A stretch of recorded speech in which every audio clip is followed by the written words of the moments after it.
Կոմերցի գլխավորատախազության Միկեն Սարգսյանը եւ Լուսինե Գալաջյանի երրորդ անձ Ռոման Բադալյան ապօրինցակումից ուսումնքի բնականացման պատասխանատու դատական նստերի քարտման զեկուցել դատական նստերի ներկայացված անձանց կանոնաշներ կրելու պատճառների մասին։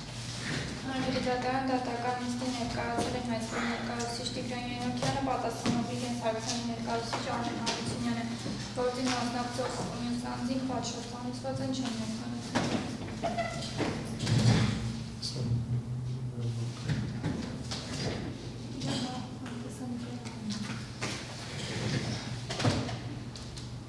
Գործին մասնակցող մյուս անձանց բացակայության նիստը շարունակել են որպես նաև դատական նիստը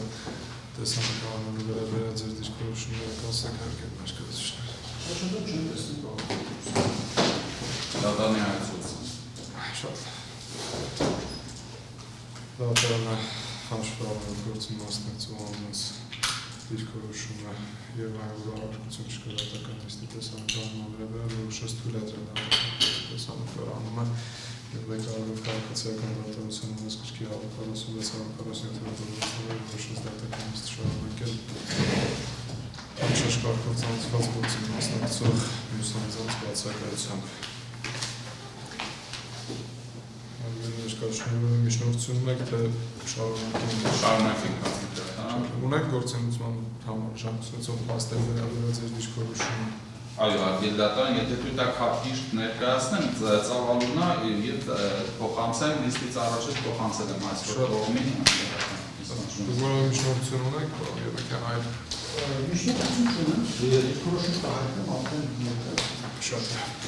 Ուրեմն արգել դատարան գործով 2025 թվականի հոկտեմբերի 14-ի կայացած դատական նիստին դատանի կողմից դատանը ժամանակ տրամադրեց պատասխանող կողմին գրավոր եղանակով դատանին սույն գործով ապացուցման ենթակա փաստերի, ինչպես նաև դրանց ապացուցման բեռը կողմերից յուրաքանչյուրի վրա դնելու կապակցությամբ դիրքորոշում ներկայացնելու համար։ Քաղաքացիական դատավարության օրենսգրքի 60-րդ, 62-րդ, 121-րդ հոդվածների ապօրինցակում ունեցող գույքի բռնակազմման մասին ՀՀ օրենքի 3-րդ, 4-րդ, 5-րդ, 7-րդ, 11-րդ եւ 22-րդ հոդվածների պահանջներին, ինչպես նաև Հայաստանի Հանրապետության Սահմանադրական դատարանի 2025 թվականի ապրիլի 16-ի թիվ ՍԴՕ 1776 որոշմամբ արտահայտած իրավական դիրքորոշումների համահուն օրենքի կիրառման պահանջներից ելնելով գտնում ենք, որ սույն գործով ներկայացված հայցադիմում հայցքորի կողմից նշվել են փաստեր եւ կատարվել են պնդումներ, որոնց ապացուցման բեռը մեր համոզմամբ պետք է ամբողջությամբ դրվի հայցքորի վրա։ Միաժամանակ գտնում ենք, որ սույն գործով էական նշանակություն ունեցող եւ ապացուցման ենթակա փաստերը հարկ է առանձնացնել ստորև ներկայացվող պայմանականորեն բաժանված 5 խմբերում։ Առաջին փաստեր, որոնցով հիմնավորվում են սույն գործով ուսումնասիրությունը սկսելու, իրականացնելու եւ հայց ներկայացնելու օրինականությունը եւ Հայաստանի Հանրապետության շահի առկայությունը կամ բացակայությունը, ինչպես նաեւ հիմնավորվում են ուսումնասիրության ժամկետների երկարացումներից յուրաքանչյուրը։ Երկրորդ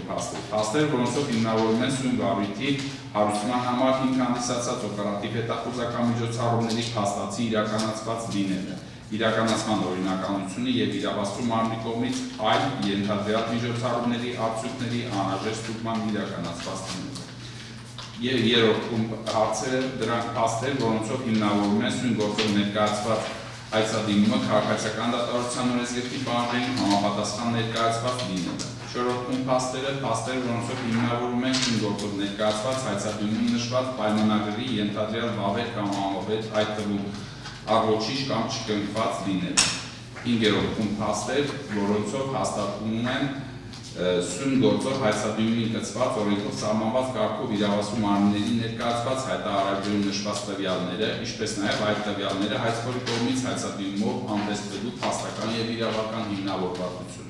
Հաշվի առնելով այն հանգամանքը, որ սույն գործով հայցքորի ներկայացրած հայցադիմումով եւ կիսնյութերով, ինչպես նաև նախնական դատական նիստերի ընթացքում հայցքորի հայտնած դիրքորոշման եւ պատասխանողի կողմից տրված հարցերին հայցքորի տված պատասխաններով չի բացահայտել Հայաստանի Հանրապետության հետապնդած շահի ենթադրյալ առկայությունը, խնդրում եմ սույն գործով ապացուցման ենթակա մեր կողմից ներկայացված փաստերն ամբողջությամբ ներառել ձեր կողմից կայացվելիք ապացուցման բեռը բաշխելու մասին որոշման մեջ։ Իջնիդերտին հիմք կհանդիսանա սույն գործով կողմերի իրավահավասարության եւ արդարադատության իրավունքի երաշխավորման պայմաններում գործիքնությունն իրականացնելու համար։ այսքան հագիտական, քանի որ ծավալում են հարցերը, ըստ այդ խմբերի յուրաքանչյուր խմբի ներքո ներկայացվել են հարցերը, կարծում եմ ընթերցման անհրաժեշտություն չկա, նաև փոխանցվել է հարցերի ծավալը նիստից առաջ այսօր փոխ։ Փաստերը հարցերից։ Առանձին յուրաքանչյուր փաստերն անդրադարձել եք, թե որն է օրինական, որ ապրում է եկավ։ Խմբավորել եմ, այո, հայցադույմում նշված թվային տվյալների վերաբերյալ փաստերը շարադրվել են, ընդորում բավականին շատ մեծաթիվ թվային տվյալներ կար, մոտ 257 թվային տվյալներ հայցադույմում առկա, դրա վերաբերյալ երրորդ կետի համապատասխան ենթակետերի ներքո փաստերը շարադրվել են։ Ինչպես նաև կարևոր է, ինչպես ասեցի, Հայաստանի Հանրապետության շահի առկայությունը ապացուցված լինելը, որ իրականում ուսումն գործով առկա է ենթադրյալ շահը Հայաստանի Հանրապետության, հետևաբար ողջ գործընթացի դատական հսկողության շրջանակներում ոչ գործընթացի օրինականություն դատական հսկողության շրջանակներում ստուգելու նպատակով նաև շարադրվել են այլ խմբերում հարցեր։ Հիմա դուք գործելուցման համանշանակությունով փաստերի մեջ առանձնացրել եք բոլոր այդ հաշվարկները, թե ինչ է ստացել, որքան են ծախսել, ում կողմից են վճարումներ իրականացվել։ Նաև դրանք այո արդեն։ Հիմա այդ մասով դու ձեր դիրքորոշումներում եք, օրինակ հայցվորի կողմից ներկայացված այս թվային տվյալները ընդունում եք, որ այսպիսի ծախսեր են։ Ոչ, այդ թվային տվյալները հարգել դատարան, ինչպես հարցերին տրված պատասխաններով նախորդող դատական նիստերում, այնպես էլ մեզ տրամադրված Excel ֆայլով, որը ըստ էության հայցվորը համարեց աշխատանքային ֆայլ եւ որևէ ոչ պաշտոնական փաստաթուղթ, այդ փաստաթղթերի ուսումնասիրության, ինչպես նաև մեր բարձրացրած հարցերին տրված պատասխանների միջոցով հնարավոր չդարձավ պարզել հայցադույմում նշված թվային տվյալները, նաև հարկ է արձանագրել, որ հայցադույմում նշվել են, կատարվել են պնդումներ, նշվել են թվային տվյալներ եւ որ հայցադույմը որևէ հղում չի պարունակում գից ներկայացված նյութերի, այսինքն հասկանալի չէ, բազմաթիվ նյութեր են գից ներկայացվել, այդ թվում նաև բանկային գաղտնիք հանդիսացող նյութեր, չի հասկացվում, թե ընդունենք այդ թիվը ինչպիսի թվաբանական գործողությունների միջոցով է ստացվել եւ որ ապացույցի նյութերում առկա, ենթադրյալ առկա, որ ապացույցներով են հիմնավորվում այդ թվերը։ Իսկ դուք ունեք ձեր կատարած որևէ հաշվարկ, օրինական եկամուտների հետ կապված։ Այո, մենք ինքնուրույն փորձել ենք հաշվարկ կատարել, քանի որ նաև պետք է արձանագրել, որ մեզ տրամադրված հաշվարկը զուրկ է որևէ մեթոդաբանությունից, օրինաչափությունից, տնտեսագիտական կամ մասնագիտական հիմնավորվածությունից, մենք ինքնուրույն փորձել ենք ըստ տարեթվերի հաշվարկներ կատարել, սակայն հայցադույմում առկա է նաև օրինական պետական գրանցում ստացած պայմանագրերից ստացված եկամուտները, մասնավորապես Աբովյան փողոցի վրա գտնվող բնակարանի եւ ավտոկանանատեղի վաճառքի ստացված գումարները կամայական կերպով հանվել են հաշվարկներից, բայց դրանք մեր գնահատմամբ հանդիսանում են օրինական եկամուտներ եւ դրանց հաշվարկից հանելն են նույնիսկ չի հիմնավորվել հայցվորի կողմից եւ այդ հաշվարկների առկայության պայմաններում պարոն Սարգսյանի գույքային, ինչպես նաև Լուսինե Գալաջյանի գույքային ձեռքբերումները ամբողջությամբ հիմնավորված են։ Եվ արդեն համապատասխան փուլում, երբ որ դատարանի կողմից կկատարվի ապացուցման բեռի բաշխման որոշում, այդ որոշմանը համապատասխան մենք ենթադրում ենք, որ պատասխանողն էլ եւս իրավունք ունենա հայցադույմում նշված փաստերը հերքելու հնարավորություն, որը նախատեսված է օրենքի 22-րդ հոդվածով, այդ հերքման շրջանակներում մենք դատարանի կներկայացնենք համապատասխան ապացույցներ, որոնցով կհիմնավորենք այդ մեր հերքումը։ Շատ լավ։ Օրենքստիկ մանրություն։ Դիրքորոշման վերաբերյալ հարցերով կամ ժամանակ անհրաժեշտ է բանալու։ Ժամանակ անհրաժեշտ չէ, ժամանակի, բայց հարց ունի բանալությանի։ Բանալության այլ շփեք, որ գտնվում է կորսուի գործով հայցադույմում հայցվորի կողմից նշվել են փաստեր կատարվել պնդումներ, որոնց ապացուցման բեռը պետք է գրի հայցվոր կողմը եւ շահագրել է, հա, ասես բոլոր փաստերը, որոնք պետք է ապացուցի հայցվորը։ Ինձ հետաքրքիր է պատասխանող կողմը որևէ ապացուցման վերագրում է, թե չէ։ Այստեղ չեք նշել, դուք ունեք ապացուցման վերագրում։ Կարող եմ պատասխանել։ Այո։ Արգել դատարան, ուրեմն ինչպես արդեն ասեցի, օրենքը նախատեսում է տվյալ վարույթով գույքի ապօրինի ծագում ունենալու կամ խավարքարտ հետքելու ապահովված հնարավորություն։ Այսինքն պատասխանողը հայցադիմում նշված յուրաքանչյուր փաստական տվյալ կարող է հետքել, բայց ինքնուրույն ուսումնասիրություն իրականացնելու այդպիսի պարտականություն չունի կամ հայցքորի կողմից անհիմն փաստարկները հասկանալու պարտականություն եւս չունի։ Դա մեր իրավունքն է։ Մենք ունենք իրավունք հետքելու այն ինչ որ նշված է եւ պատրաստվում ենք այդ իրավունքից օգտվել։ Այսինքն չունենք պարտականություն եւ մեր վրա վեր չի կարող դրվել ուսումնասիրություն իրականացնելու ինչ որ տարեթվի կատարված ծախսերի վերաբերյալ սպառիչ ամբողջական եւ վերջնական փաստաթղթեր ներկայացնելու ընդհակառակը օրենքը այդ ամբողջ լիազորությունները վերապահել է իրավասու մարմնին, ինչն էլ որ կարծում եմ ձեր կողմից ենթադրում եմ, այսինքն որ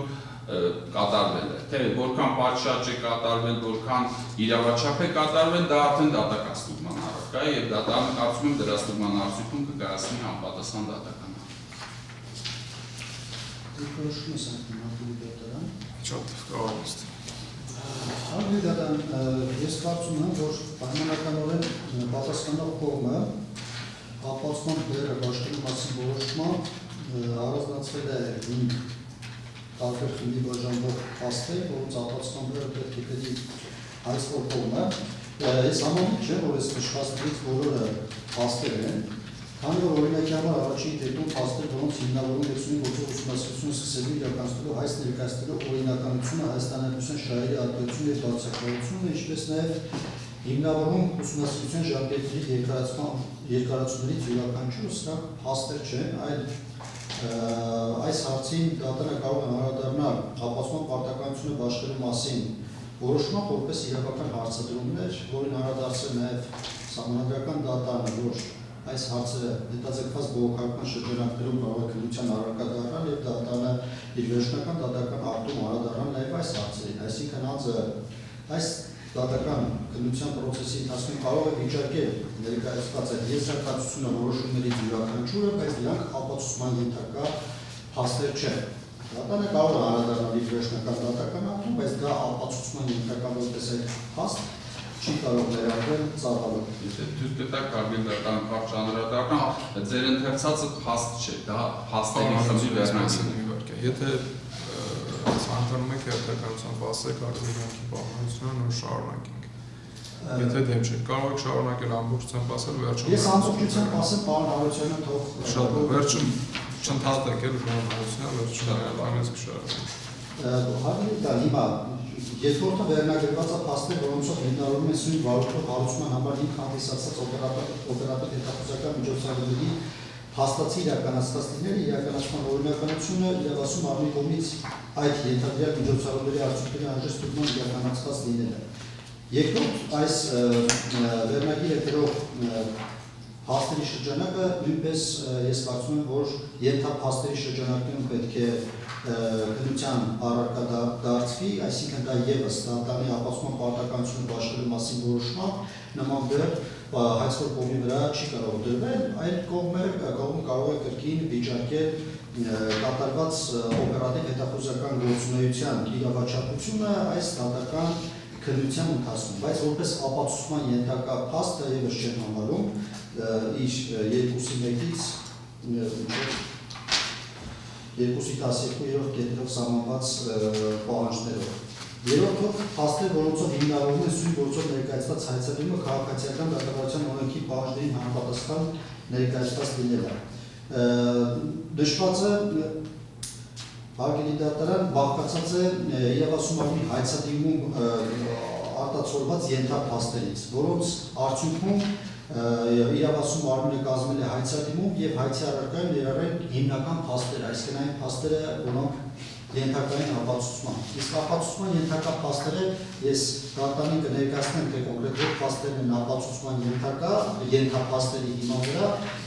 դրանք վերաբերում են հայցի առարկայում ներառված անշարժ գույքերի ապօրինի լինելուն, ինչպես նաև դրամական պահանջների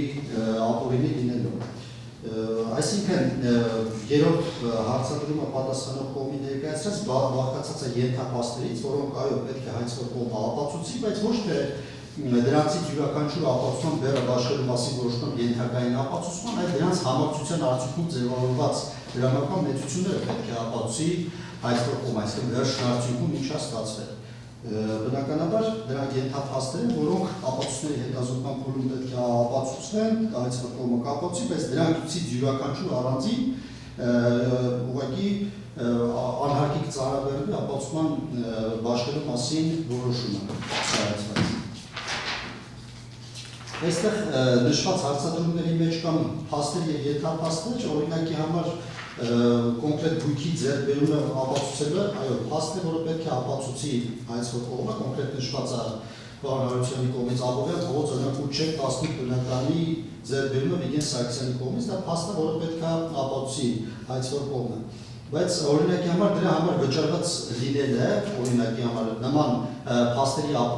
փաստերը եւս գտնում են, որ ենթափաստերի դիույթում են, որոնց արդյունքում մենք հանգել ենք հետևության, որ պահանջվելու է այդ գույքը անհնարինության դեպքում շուկայական արժեքը։ Այսինքն երրորդ կետում, ինչպես նաև չորրորդ կետում Պարոնարարությունը նշել է ըստ իս փաստեր եւ ենթափաստեր եւ նշել, որ դրանք ենթակային ապացուցման։ Ապացուցման ենթակա է հայցի առարկայում նշված գույքերի եւ դրամական պահանջները եւ եթե դա դանդաղ չի, ես նշեմ, թե այդ փաստերը ըստ հայցվող կողմի որոնք են։ Մեծամասամբ Պարոնարարությունը նշել է ենթափաստեր եւ իրավական հարցադրումներ, որոնց պետք է անդրադառնա դատարանների դատական ակտով, բայց ես կարծում եմ, որ որպես հիմնական փաստեր իրավասու մարմինը պետք է ապացուցի։ Այդ ենթափաստեր ասելով նա 10 պարոն Յանուկյան ինչ նկատի ունի։ Օրինակ հարկի Չէ, ենթափաստը ինչ է քաղաքացիական դատարանության օրենսգրքով սահմանված։ Հասկանանք ենթափաստ տերմին կա ինչ որտեղ նշված։ Հարկի դատարան ենթափաստ տերմինը քաղաքացիական դատարանությունում եթե չկա, օրինակի համար եթե 2014 թվականին Վիգեն Սարգսյանը ձեռքաբերել գույք, որ օրինակ 2015 թվականին վաճառել է, ես կարծում եմ, որ այդ գործակը որպես ապացուցման բեռը բաշխելու որոշումը ֆիքսելը, որ ապացուցի հայցվող կողմը, որ 2014-ին ձեռքաբերվել X գույքը, որը վաճառվել է 2015-ին, առանձին անդրադառնալու կարիքը չկա, քանի որ վերջնարդյունքում որպես փաստ մենք պահանջում ենք դրամական համարժեքը, օրինակ 255 միլիոն դրամ, որը գեներացվել է այդ գույքերի վաճառքից օրինակի համար։ Ես կարծում եմ, որ յուրաքանչյուր նման գործարքը ապացուցելու բեր բաշխելու անհրաժեշտությունը չկա, քանի որ վերջնարդյունքում մենք ուղղակի նշել ենք, թե որ փաստն է ապացուցում, օրինակ ոնց է գոյացել որպես սպառված միջոց Վիգեն Սարգսյանից պահանջում 172 միլիոն դրամ կամ դրամական միջոցի մնացող 255 միլիոն դրամ։ Իսկ այս հարցին անդրադառնալու համար արդեն մենք ապացուցում ենք իր կողմից նշվածը։ Այսինքն եթե բերը բաշխի, որ ապացուցել 255 միլիոն դրամը որպես դրամական միջոց ոնց է գոյացել, մենք ապացուցելու ենք արդեն իմ ասած ենթափաստերը։ Առանձին անդրադառնալու են բոլոր այս նշված կետերին։ Առանձին արդեն անդրադառնալու են նշված կետերին, եթե այս գումարային բոլոր մեծությունները համապատասխանում են մեր հայցադիմում նշված մեծություններին, սա ուղղակի ծավալը մեծ է, ես կարծում եմ մեր հայցադիմի նույն մեծություններն են, չէ՞, Պարոնարարություն, նույն գումարային այս արժեքներն են նշված։ Այո։ Ձեր կարծիքով ասա։ Իմ կարծիքով հարգելի դատարան, ես կարծում եմ, որ հայցվող կողմը պետք է ապացուցի Վիգեն Ալեքսանդրի Սարգսյանի եւ Լուսինե Գրիգորի Գալաջյանի օրենքի իմաստով փոխկապակցված ազնիվները,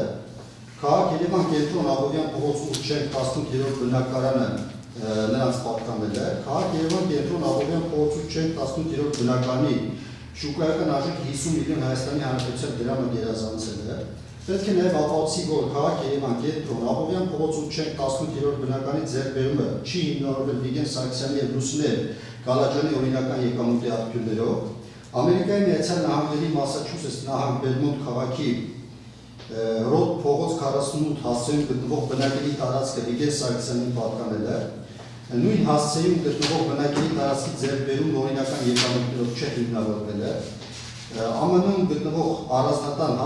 բնակելի այդ տարածքի ձեռքբերման արժեքը 940.909 դրամի համարժեք 2.50.000 ԱՄՆ դոլար հանդիսանում է։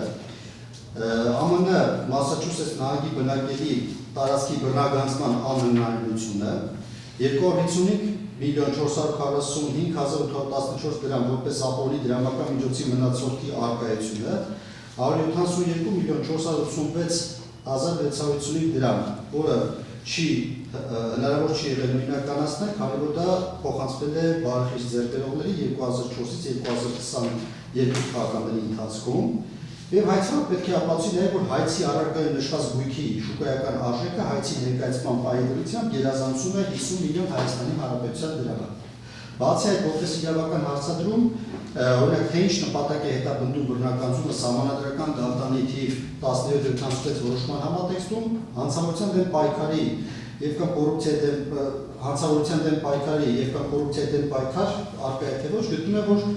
նշվածին դատանը կարող է անդրադառնալ կրկին իրավական հարցադրման տեսքով, ինչը որ օրինակ ուսումնասիրություն սկսելու որոշումով իրավաչափ է թե ոչ, այս հանցավորության դեմ պայքարի նպատակն է, թե կոռուպցիայի դեմ պայքարի նպատակը, դրանք կարծում եմ, որ վերջնական դատական ակտով անդրադառնալու իրավական հարցադրումներ են, այս մասով կարծում եմ, որ ապացուցման բեռ բաշխելու անհրաժեշտություն չկա, չնայած որ այդ որոշման մեջ դատանը կարող է անդրադարձ կատարի, որ հետագայում պետք է անդրադառնա այս հարցերի։ Ամեն դեպքում, եթե դատանը գտնի, որ բռնագանձման առարկա նպատակը ևս ենթակա է ապացուցման, ապա դատանը կարող է հայցվող կողմի վրա բեռ դնել ապացուցել Վիգեն Սարգսյանի օրենքի իմաստով հանրային պաշտոններ զբաղեցնելու հանգամանքը հարգելի դատարան։ Իսկ գտնում եմ, որ պատասխանող կողմը պետք է ապացուցի, որ հայցի առարկայով նշված անշարժ գույքերի ձեռքբերման, ինչպես նաև այդ դրամական միջոցները ունենալու պահին Վիգեն Սարգսյանը ունեցել է օրինական եկամտի աղբյուրներ։ Սա պետք է ոչ թե պետք է հերքի, այսինքն որ մեր նշած պահանջները իրականությանը չեն համապատասխանում, այլ հստակ պետք է ապացուցի, որ Վիգեն Սարգսյանը ունեցել է օրինական դրամական միջոցներ ձեռք բերելու հայցի առարկայով նշված անշարժ գույքերը եւ դրամական միջոցներ ունեցել է։ Ես կարող եմ սա տրամադրել դատարանին, ուղղակի ձևակերպված է իրավունք տարբերակով, թե ինչպես ցանկանում է։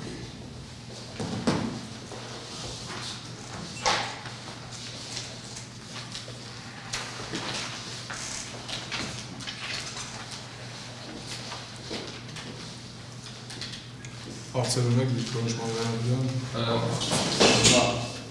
Եթե դուք տակ արձագանք հարցեր չունեմ։ Կարող։ Հա։ Ուրեմն նախ հարգելի պարոն Յանուկյան, դուք որ ընթերցեցիք, դա խմբերի անվանումն էր, միգուցե ձևակերպումների առումով խմբերի անվանումը հենց ինքը իրենից փաստ չի ներկայացնում։ Հետևաբար փաստերը շարադրված են ենթակետերի տեսքով եւ այդ առումով կարծում եմ երկրորդ անգամ ընթերցելուց արդեն ձեզ պարզ կլինի, որ փաստերի բովանդակությունը շարադրված է ենթակետերով։ Ինչ վերաբերում է միայն վերջնական թվերը դատարանին բացահայտելուն, նման մոտեցումը մեր համար անընդունելի է, որովհետև ուսումնասիրությունը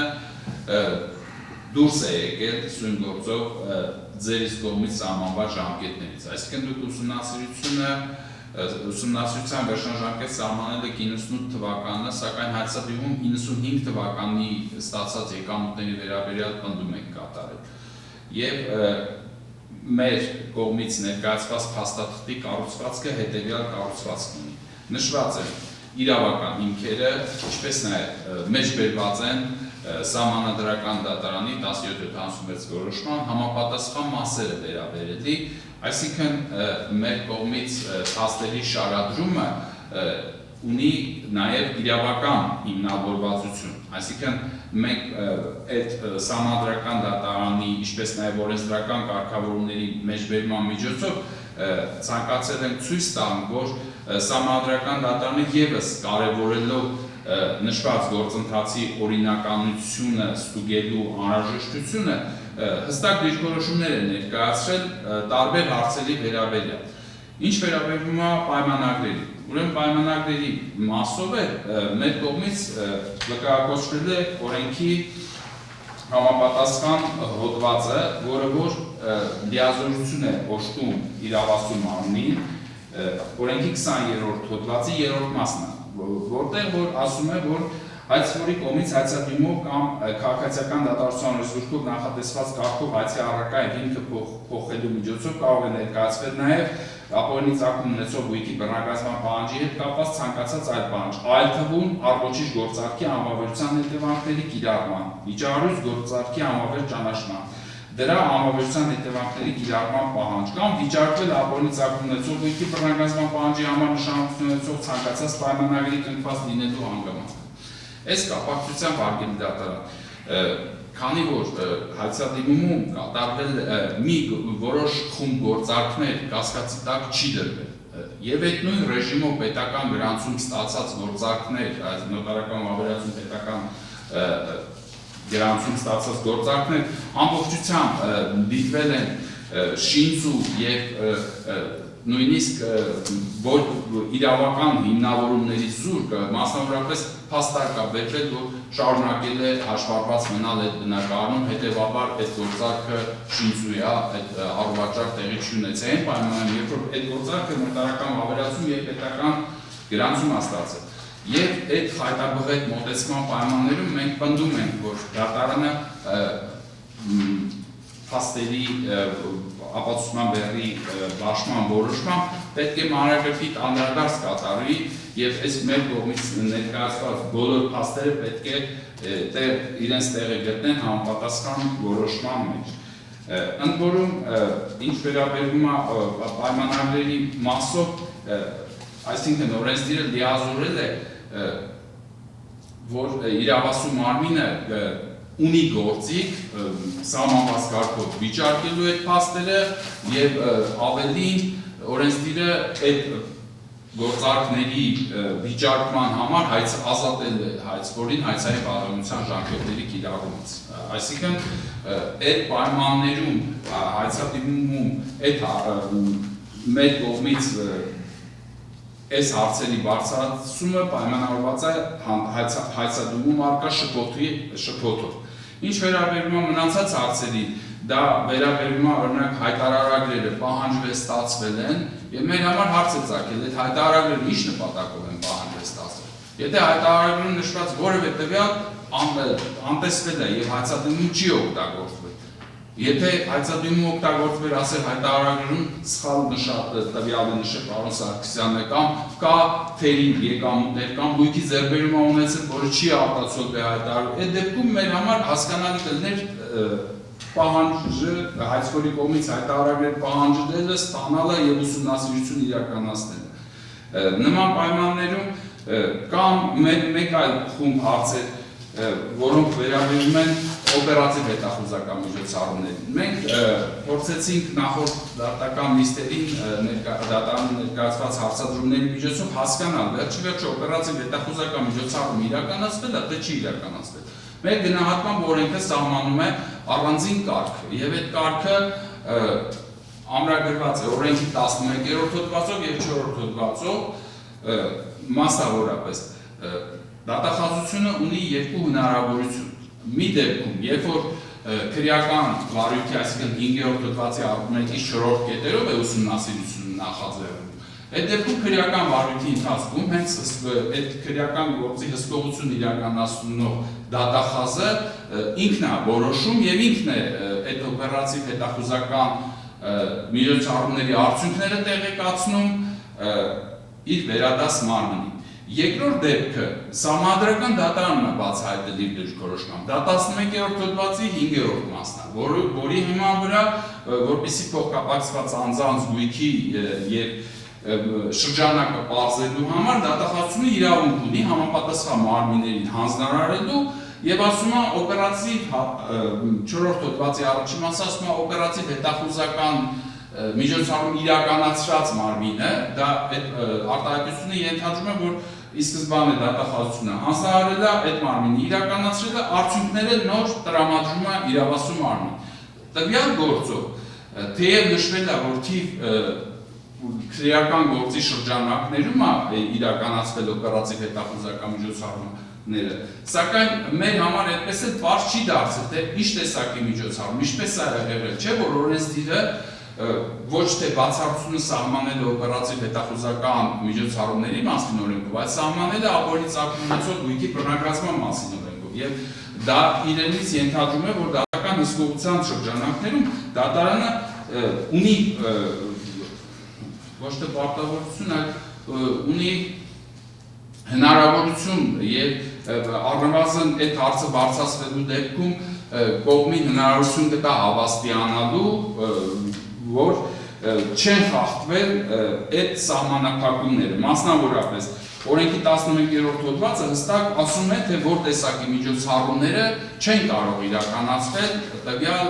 ապօրինի ծագում ունեցող գույքի բռնագրավման վարույթում։ Եվ դրա օրինականության հսկողությունը բնականաբար գտնվում է ուսումնի դատավարության պարզման ենթակա հարցերի շրջանակներում։ Հետևաբար այդ 5 խումբ հարցերը կարծում եմ հիմնավոր են եւ նորից խնդրում ենք դատարանին, որպեսզի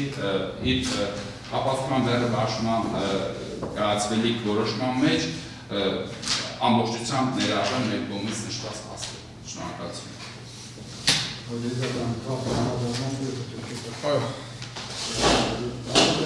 Պարմանության նշում է, որ օրինակ ուսումնասիրությունը ժամկետ սահմանվել է 1998 թվականը, բայց իրավասու մարմինը ուսումնասիրել է 1995 թվականից սկսած Վիգեն Սարգսյանի գույքային դրությունը, այս փաստով սահմանադրական դատարանը որոշման անդրադարձել է եւ կարծում եմ այդ հարցի լուծումը պարմանությանը ևս կարող է դիմել սահմանադրական դատարանի 15 որոշման 148-րդ կետում, մասնավորապես սահմանադրական դատարանը նշել է, որ իրավասու մարմնի կողմից մինչև պաշտոնավարման մեկնարկն ընկած ժամանակահատվածի ուսումնասիրությունը ինքնին խնդրահարույց չէ, եթե դրա նպատակն անձի գույքային դրության ստուգումն է։ Օրինակ, պարզելով մարդի արդյունքն ունեցել է բավարար միջոցներ արդեն պաշտոնավարման մեկնարկից հետո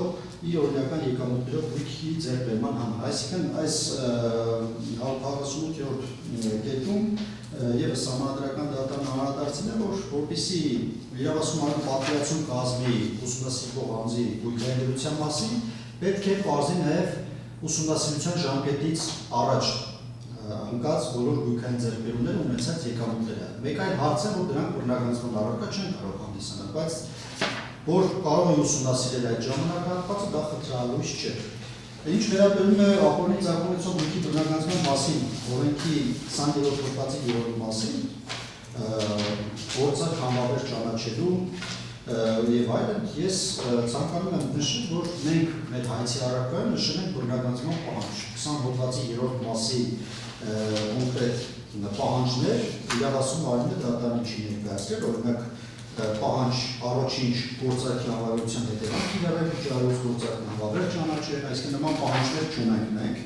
Մենք ուղղակի գտել ենք, որ որոշակի գործարքներ կրել են ձևական բնույթի, սա քաղաքացիական դատավարության կարգով չենք գնահատել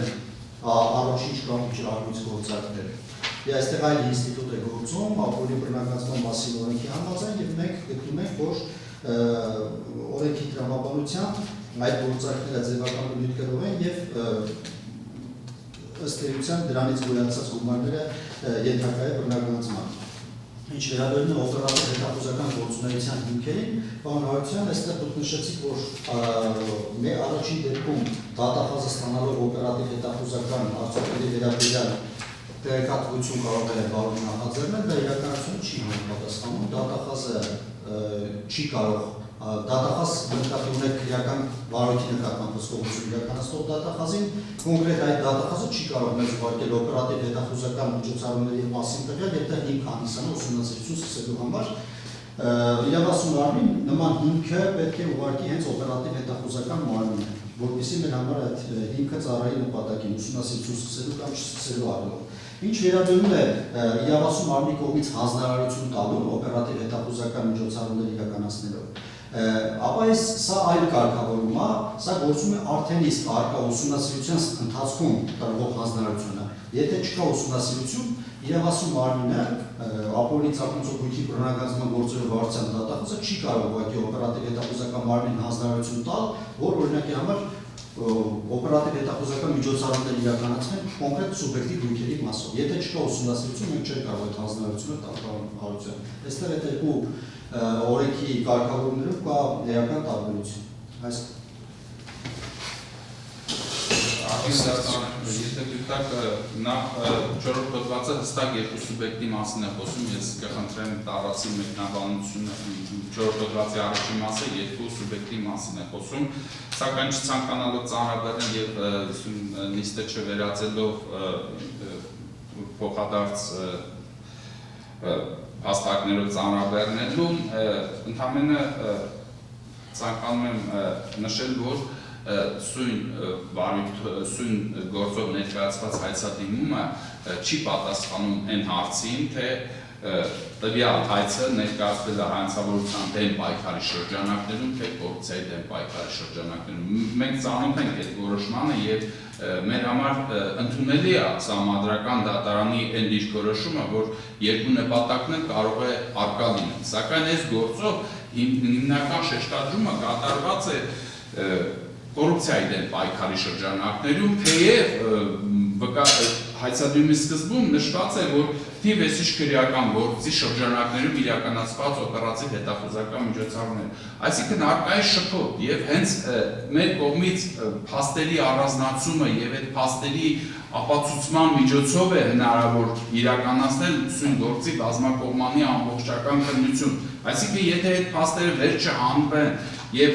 դրա վերաբերյալ հայցվորը հստակ չպատասխանի դիրքորոշում չներկայացնի դատան, այդպես էլ անհասկանալի կմնա Հայաստանի Հանրապետության որ շահի պահպանության նպատակով այս հայցը ներկայացվել։ Եվ այդ շփոթը առկա է հայցադիմի ողջ բովանդակության մեջ, այսինքն կա շփոթ կապված նպատակի հետ, այսինքն ուսումնասիրությունը սկսվել է օպերատիվ հետախուզական, եթե օպերատիվ հետախուզական միջոցառումների արդյունքում է հայտնաբերվել, հետևյալ ռետորական հարցն եմ ցանկանում տալ։ Այսինքն ստացվում է օպերատիվ հետախուզական միջոցառում իրականացնող ցանկացած մարմին, այդ թվում ոստիկանությունը, ինքնուրույն կարող է որոշել օպերատիվ հետախուզական միջոցառում իրականացնել ու հայտնել գլխավոր դատախազությանը կամ իրավասու մարմնին համապատասխան ստորաբաժանմանը, ասելու ու նույնիսկ հանձնարարել, ասել գնացեք ստուգեք, այս մարդու ոնց որ 50 միլիոնից ավել դրամը գերազանցող գույքի ապարզել են, որ գույք ունի 50 միլիոն դրամը։ Կարծում եմ նման մեկնաբանությունը անընդունելի է, անթույլատրելի է, ավելի Սահմանադրական դատարանը իր որոշմամբ, ես նաև մեջբերել եմ իմ դիրքորոշման մեջ, հստակ այն բաժնում, որտեղ որ անդրադարձել է դատախազության լիազորություններին, հստակ ամրագրել է, ինչը որ ներկայացվել է դատարանը, ես չեմ ցանկանում ավելորդ ծանրաբեռնել ամբողջին ներկայացված առնելը։ Ձեզ համար որ նշում եք շփոթ կա, պարոն Հարություն, այդ վերաբերյալ հստակ է, թե ինչին փոխ է սկսվել ուսումնասիրությունը, թե ոչ։ Մեր համար հստակ չի ուսումնասիրություն սկսելու մասին որոշմամբ դրվել է օպերատիվ հետախուզական միջոցառում իրականացված լինելու հիմքը։ Սահմանադրական դատարանը իր որոշմամբ, այս մասնավորապես կետը ասեմ, 396-392 8-րդ կետերով Սահմանադրական դատարանը նշել է հետևյալը։ Սահմանադրական դատարանն արձանագրում է, որ օրենքում նախատեսված ուսումնասիրության շրջանակում դատախազությանը վերապահված նույն օրենքի 11-րդ հոդվածի առաջին մասի 5-րդ կետով նախատեսված լիազորության ուժով դատախազությունը կարող է հանձնարարել տեղեկություններ ստանալ նպատակով իրականացնել օպերատիվ հետախուզական գործողության մասին օրենքում նախատեսված միջոցառումներ։ Այս կապակցությամբ պետք է նշել, որ առաջին դատախազության հանձնարարությունները չեն կարող վերաբերել այնպիսի միջոցառումների, որոնք նախատեսված են օպերատիվ հետախուզական միջոցառումների մասին օրենքի 14-րդ հոդվածի եւ այլն։ Երկրորդ, օրենքը հստակորեն սահմանագծել է օպերատիվ հետախուզական գործունեության շրջանակում կատարվող գործողությունների նպատակը, որը վերաբերում է բացառապես իրական շահառուների փոխկապակցված անձանց շրջանակը եւ գույքի ծավալը պարզելուն, ինչն անհրաժեշտ է օրենքով նախատեսված եւ դատախազության վրա դրվող ապացուցման դատավարական պարտականության կատարման համար։ Այսինքն Սահմանադրական դատարանը մեկնաբանելով օրենքի 11-րդ հոդվածը եւ վստահաբար դա համադրելով օրենքի 4-րդ հոդվածի առաջին մասի հետ ասել է, որ այն դեպքում, երբ որ դու հանձնարարում ես գնալ օպերատիվ հետախուզական միջոցառում իրականացնել, դու պետք է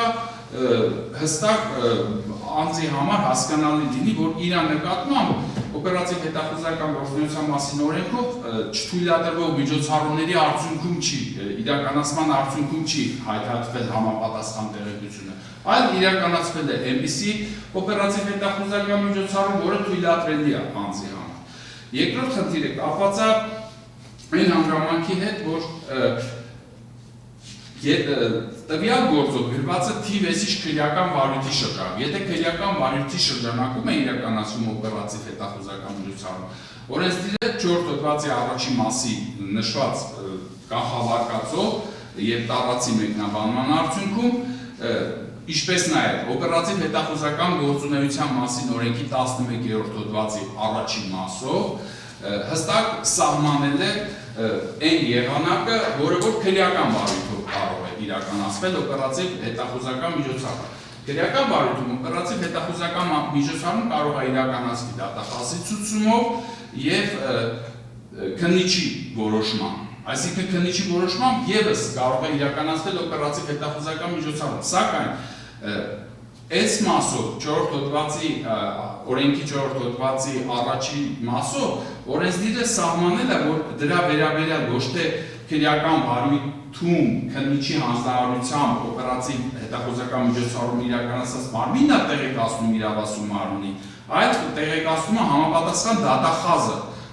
Դա ինչ է իրանց ենթադրում։ Դա ենթադրում է, որ հսկող դատախազը քրեական վարույթի շրջանակներում իրավասություն ունի գնահատական տալու, գնահատելու եւ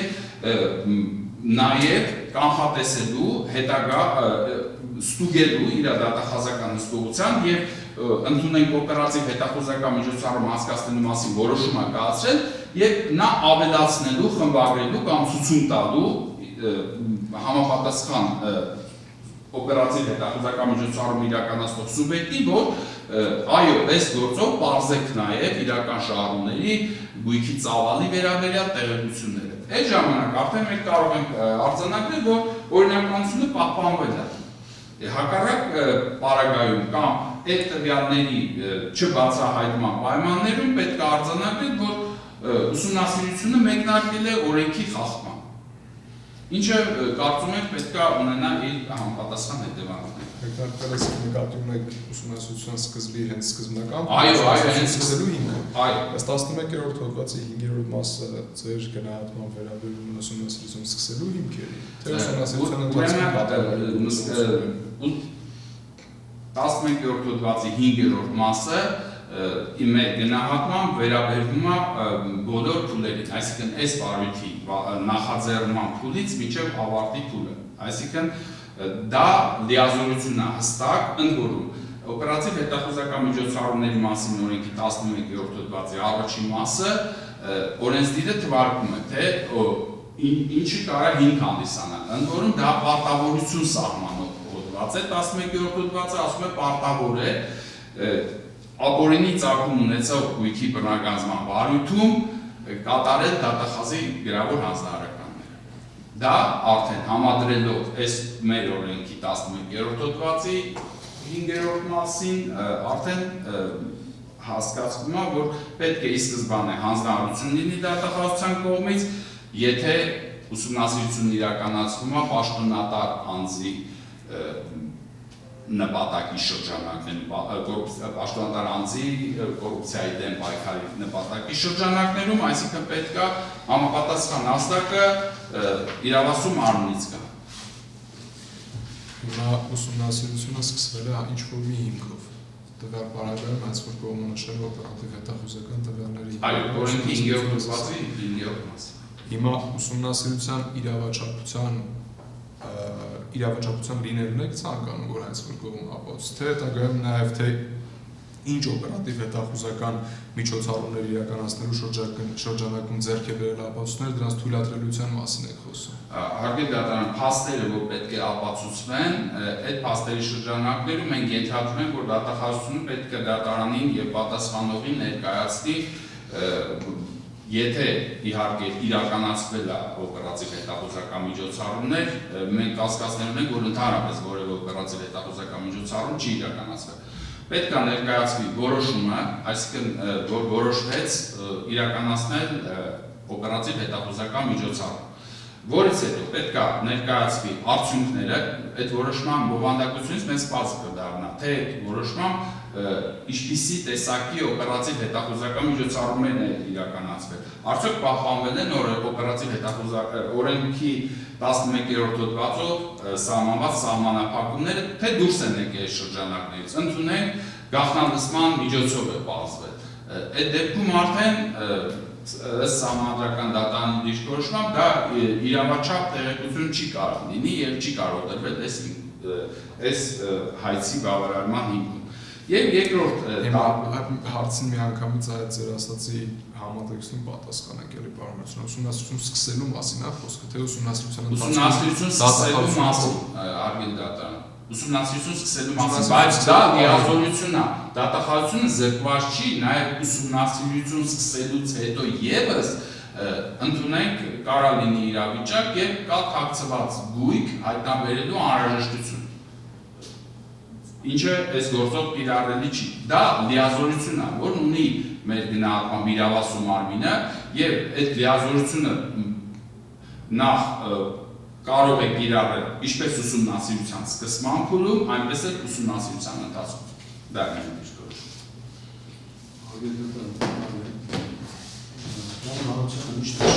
Ուսումնասիրություն սկսելու մասը հենց պահին է վերաբերում իր կոնկրետ ուշքորությունը, բայց մեջբերումը սրտե որոշման 396 կետ է կոնկրետ, որտեղ խոսքը օրենքով նախատեսված ուսումնասիրության շրջանակում դատախազության լիազորության մասին է, այսինքն եթե ևս նշված է օրենքով նախատեսված ուսումնասիրության շրջանակում դատախազությանը վերապահված 11 հոդվածի ինչ-որ լիազորություն, որից կարող է օգտվել իրավասու մարմինը։ Սա որևէ կերպ չեք կարող համադրել օրենքի 4 հոդվածի հիմքին, պարոն Արարչյան, իմ ասածը սա է, այստեղ չենք կարող համադրել, դրանք տարբեր ընթացակարգեր են, քանի որ այս ընթացակարգով իրավասու մարմինը ոչ բոլոր օպերատիվ հետախուզական միջոցառումներ իրականացնելու հանձնարարություն կարող է տալ։ Օրինակ, հեռախոսային խոսակցություն վերահսկում, նամակագրության վերահսկում, ներքին դիտում նման հանձնարարություններ չի կարող տալ իրավասու մարմինը։ Ինչ վերաբերում է հիմքին, դա հիմքը նախատեսված է կոնկրետ օրենքի 4 հոդվածի 4 հոդվածի առաջին մասով եւ 5-րդ հոդվածի 5-րդ կետով, թե օպերատիվ հետախուզական մարմինները ինչ միջոցառումների արդյունքում կարող են տվյալներ ստանալ եւ որպես սկզբնական աղբյուր ուղարկել իրավասու մարմին։ Սրանք տարբեր ինստիտուտներ են, տարբեր ընթացակարգեր են։ Այստեղ կոնկրետ մենք հայցադիմումը կազմելիս հիմք ենք ընդունել, որ արկա եղել քրեական գործ 691-093-20 քրեական գործը, որի շրջանակներում իրականացվել են օպերատիվ հետախուզական գործունեություն եւ օպերատիվ հետախուզական մարմինը դրա արդյունքում տրամադրել է իրավասու մարմին։ Պարոն ձեր դիրքորոշումը չնայած հայցի հիմքի եւ առարկան բարձրից հասկացանք։ Հիմա ուսումնասիրությունը սկսել եք օպերատիվ հետախուզական տվյալների հիման վրա։ Այո։ Այսինքն սույն հայցի շրջանակում պայքարը վերաբերում է միայն կոռուպցիայի դեմ։ Այո, ես հանրության դեմ պայքարը այս պահին տվյալ չունենք արգելել։ Սույն հայցը չի պարունակում ձեր փաստական որևէ տվյալ, որ հանցավորության դեմ պայքար առկա է սույն գործով, այսինքն միայն կոռուպցիայի դեմ պայքարն է։ Այո։ Որը սկսվել է ուսումնասիրությունները սկսվել է օպերատիվ հետախուզական։ Ուսումնասիրությունը սկսվել է, հայցադիմումը կազմվել է մինչև այս պահ մենք կարող ենք արձանագրել, որ առկա է կոռուպցիայի դեմ պայքար, արգելի դատարան։ Բայց ես կարծում եմ, որ իրավասու մարմինը չունի սահմանափակում, եթե ինչ-որ մի պահի, չգիտեմ, որևէ ապացույցով փորձի հիմնարել, որ նաև առկա է հանցավորության դեմ պայքար, օրինակի համար, չգիտեմ, Վիգեն Սարգսյանին վերագրում է արարք, որը վերաբերելի է այս գույքերի ձեռքբերմանը։ Միգուցե նաև պնդում կատարվի, որ առկա է նաև վերջինիս հանցավոր վարքագիծը ապացուցելու իրավասու մարմնի կողմից պարտականություն։ Այս բանը դեռ չկա նման պարտականություն։ Այսինքն տվյալ բային ձեր դիրքորոշման ապացուցման է ենթակա այն փաստերը, որ այս գույքային ձեռքբերումները, այս ծախսերը, ձեռքբերված անշարժ գույքերը կամ շարժական գույքերը ձեռք են բերվել Վիգեն Սարգսյանի պաշտոնավարման հանրային պաշտոնից հետո։ Լավ, ասեք, պարոն Ուսանյանի դիրքորոշումը։ Արգել դատարան նույն մտահոգությունը հարցի հետ կապված մենա, եթե ուսումնասիրությունը սկսվել է կոռուպցիայի դեմ պայքարի շրջանակներում, ապա ինչ կապ ունի քրեական գործով իրականացված միջոցառումը եւ այդ քրեական գործի վարույթում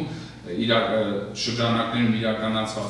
օպերատիվ հետախուզական միջոցառումները, քանի որ 4-րդ հոդվածի առաջին մասի ուղղակի խախտում է, որովհետեւ ասում է կոռուպցիայի դեմ պայքարի շրջանակներում չի կարող դա նաև համադրական դատարանն է որոշման ասում, նաև դա բխում է օպերատիվ հետախուզական գործունեության մասին օրենքի 11-րդ հոդվածի առաջին մասի պահանջներից, այսինքն այս կոռուպցիայի դեմ պայքարի շրջանակներում չի կարող քրեական գործի շրջանակներում իրականացված միջոցառումը դրվի հիմքում պետք է դրվի դատախազի հանձնարարություն, եթե այս գործով հայցադիմումը ներկայացվել է բացառապես կոռուպցիայի դեմ պայքարի շրջանակներում, ինչը որ նաև վկայակոչվել է ուսումնասիրություն սկսելու մասին որոշմամբ, այսինքն օրենքի 5-րդ հոդվածի առաջին մասի 5-րդ կետն է հիմքում դրվել։ Հետևաբար պետք է ապացուցման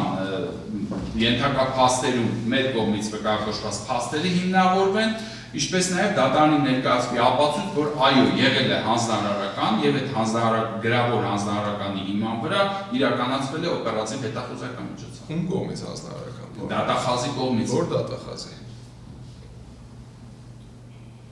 Իրավասու մարմնի, այսինքն ապօրին ծագումից ողբույքի բռնագանձման վարչության, թե քրեական։ Ես դա չեմ կարող ասել, դրա համար ենք մենք հոդվածի առաջին մասի խախտում է, որ օրենքի, ապօրին ծագումից ողբույքի բռնագանձման մասն օրենքի, թե այլ օրենքի։ Հարգելի դատարան, օրենսդիրը օպերատիվ հետախուզական գործունեության մասին օրենքի 11-րդ հոդվածի առաջին մասով չի մասնավորեցնում, օգտագործում է դատախազի եզրույթը։ Հետևաբար ձեր հարցի պատասխանելու համար ես կարծում եմ, որ այդ դատախազը, այո, վարչության դատախազն է, ով իրավասու է, նման օպերատիվ հետախուզական միջոցառում իրականացնելու հանձնարարություն տա։ Դա բխում է նաև համադրական դատարանի որոշման դիրքորոշումից, որտեղ համադրական դատարանը իր որոշմամբ անդրադարձել է իրավասու մարմնի բացառապես դատախազության տվյալ համապատասխան ստորաբաժանման։ Պարոն, ուսումնասիրությունը իրավասու մարմնից կողմից սկսվում է, երբ որ ազդակ է ստանում ինչ-որ մի տեղից։ Հիմա այս պահին նշում են, որ օպերատիվ տվյալներ է ստացել։ Հիմա ձեր դիրքորոշմամբ դատախազությունը պետք է հանձնարարի օպերատիվ հետախուզական մարմնին ասելով ուսումնասիրություն սկսելու համար տվյալներ ձեռք բեր, տուր ինձ, որ ուսումնասիրություն սկսի։ Այո։ Ընդ որում 4-րդ հոդվածի առաջին մասը հետևյալ մոտեցումն է, ասում է ուսումնասիրության արդյունքները։ Ներողություն, եթե թույլ տաք նաև անդրադառնամ պարոն Եղնիկյանի դիտարկմանը, ուսումնասիրության շրջանակում բառը մեկնաբանվում է, որ արդեն իսկ սկսված ուսումնասիրության, մենք գտնում ենք, որ ուսումնասիրության շրջանակում բառը իր մեջ ներառում է ուսումնասիրության մեկնարկը մինչև ավարտ։ Ձեր դիրքորոշմամբ դատախազությունը Այո։ Ավելի կոնկրետ ասած, ապօրին ծագումից ողբույքի բռնագանձման վարչությունը։ Այո։ Երբ որևէ տվյալ չունի ուսումնասիրություն սկսելու համար, կարող է հանձնարարել որևէ օպերատիվ հետախուզական մարմնի, նշելով, որ իրականացրու օպերատիվ հետախուզական տվյալներ տուր ինձ, ես ուսումնասիրություն սկսեմ։ Այո։ Ու ձեր կարծիքով սա այդ դեպքն է։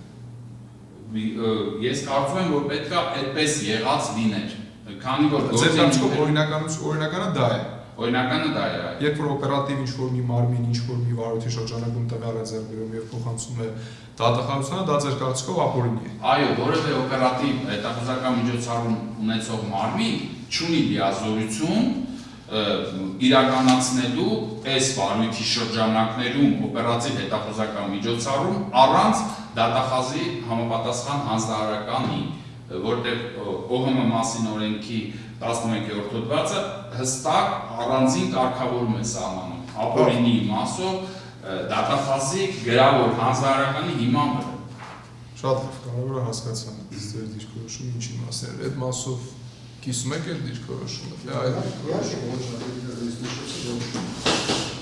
Ուսումնասիրություն իրականացնող դատախազը խոսքապորին ծագումից ողբույքի բռնագանձման վարչության դատախազն է վերաբերում, չի կարող դեռևս սկսված ուսումնասիրության շրջանակներում հանձնարարել օպերատիվ մարմինների կոնկրետ սուբյեկտիվ գույքերի վերաբերյալ իրեն ուղարկել հիմք հանդիսացող տվյալներ։ Այդտեղ իրեն կողմը կարա վիճակի, որ կա չարաշահումներ, օրինակ ամենի համար դատախազությունը ընտրել կոնկրետ իրականացված ինչ-որ սուբյեկտի եւ պահանջել իրար մեկնեցություն։ Այստեղ նման խնդիր չկա։ Օպերատիվ հետախուզական մարմինը իր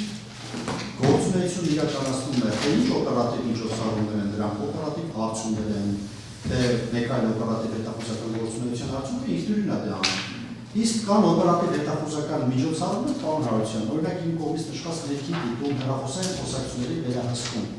Դրանք բոլորը քրեական բարույթի ընթացքում կատարվող օպերատիվ հետախուզական միջոցառումներ են, որոնց տվյալները ևս իրավասու օպերատիվ հետախուզական մարմինները կարող են տրամադրել մեզ որպես հիմք, որպես սկսվի ուսումնասիրություն։ Եթե թույլ տակ շրջացեմ անգել դատան, կարծում եմ դատան ձեր տակ չկա, օրենք թե 11-րդ հոդվածը օպերատիվ հետախուզական ուրեմն 11-րդ հոդվածը վերնագիրը օպերատիվ հետախուզական գործունեություն իրականացնող մարմինների պարտականությունները։ Դա ո՞ր է։ Օպերատիվ հետախուզական գործունեության մասին։ Առաջին մասը օպերատիվ հետախուզական գործունեություն իրականացնող մարմինները պարտավոր են, առաջի կետը կատարել դատախազի, ստորակետ, քննիչի, բուտ, քրեական վարույթի ընթացքում տրված հանձնարարությունները, ստորակետ, ապօրինի ծագում ունեցող գույքի բռնագծման հետ կապված, բուտ, իրավասու մարմնի կողմից տրված գրավոր հանձնարարությունները, բուտ, անհրաժեշտ օպերատիվ հետախուզական միջոցառումներ անցկացնելու եւ գաղտնի քննչական գործողություններ կատարելու վերաբերյալ։ Այսինքն, այս դրույթը համադրելով օրենքի 10 ապօրինի ծագում ունեցող գույքի բռնագծման մասին օրենքի 11-րդ հոդվածը, ինչպես նաև համադրելով Սահմանադրական դատարանի որոշման հետ համապատասխան մասին, որը բարձր դատարանն անդրադարձ է կատարել իրավասու մարմնի լիազորություններին, կարելի է հստակ հասկանալ, որ Սահմանադրական դատարանը այդ լիազորությունը, այդ ուսումնասիրություն նախաձեռնելու լիազորությունը մեկնաբանել է այնպես, ինչպես որ նախատեսված է։ Դուք օրենք ընթերցեցիք 11-րդ հոդվածը։ Կոնկրետ դատախազ եւ ապօրինի ծագումցում գույքի բռնագծման առանձնացված է, չէ՞ կարծեմ։ Դուք ընթերցեցիք։ Այո։ Քննիչի, դատախազի, օպերատորի եւ ապօրինի ծագումցում գույքի բռնագծման գործերով դատախազի հանձնարարությունները։ Իսկ իրավասու մարմնի հանձնարարությունը հենց վերաբերում է 11-րդ հոդվածով արդեն ուսումնասիրության շրջանակում տրված հանձնարարությանը։ Դա նախաքննության նկատմամբ հսկողություն իրականացնող դատախազի հանձնարարությունը չի վերաբերում։ Դրանք տարբեր ինստիտուտներ են, իմ ասածը դա է։ Ես համաձայն եմ տարբեր ինստիտուտներու լինելու վերաբերած ձեր դիտարկմանը, սակայն սա կապելով օրենքի 4-րդ հոդվածի առաջին մասի կարգավորման մեջ երկու նպատակ կա։ Կա հանցավորության դեմ պայքար, այդ դեպքում արդեն քրեական վարույթի ընթացքում քննիչն է կարող է որոշում կայացնել օպերատիվ հետախուզական միջոցառում իրականացնել։ Եվ կա կոռուպցիայի դեմ պայքարի նպատակ։ Կոռուպցիայի դեմ պայքարի նպատակում բացառապես պետք է դատախազի գրավոր իրավասու մարմնի կողմից տրված գրավոր հանձնարարություն հիման վրա նախաձեռնվի, ինչը կարծում եմ, որ վերաբերելի է նաև ուսումնասիրությունը սկսելուց առաջվա փուլում։ Այդպես պետք է մեկնաբանել հարկին։ Հասկանալի է ձեր դիրքը։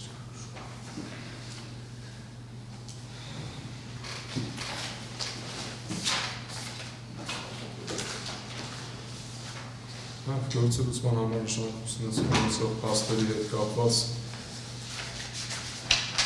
դատարանը կանդրադառնա հերթականության պատասխան գործելուծման համար նշանակությունացող փաստերին պատասխանող կողմի դիրքորոշման հետ դատարանը համաձայնություն ունի այն մասով, որ առանձին եւ անհամաձայն է հայցվող ներկայացուցիչ դիրքորոշման հետ, որ միայն հայցի առարկայում դրված փաստերը պետք է ապացուցվի, քանի որ այս գործի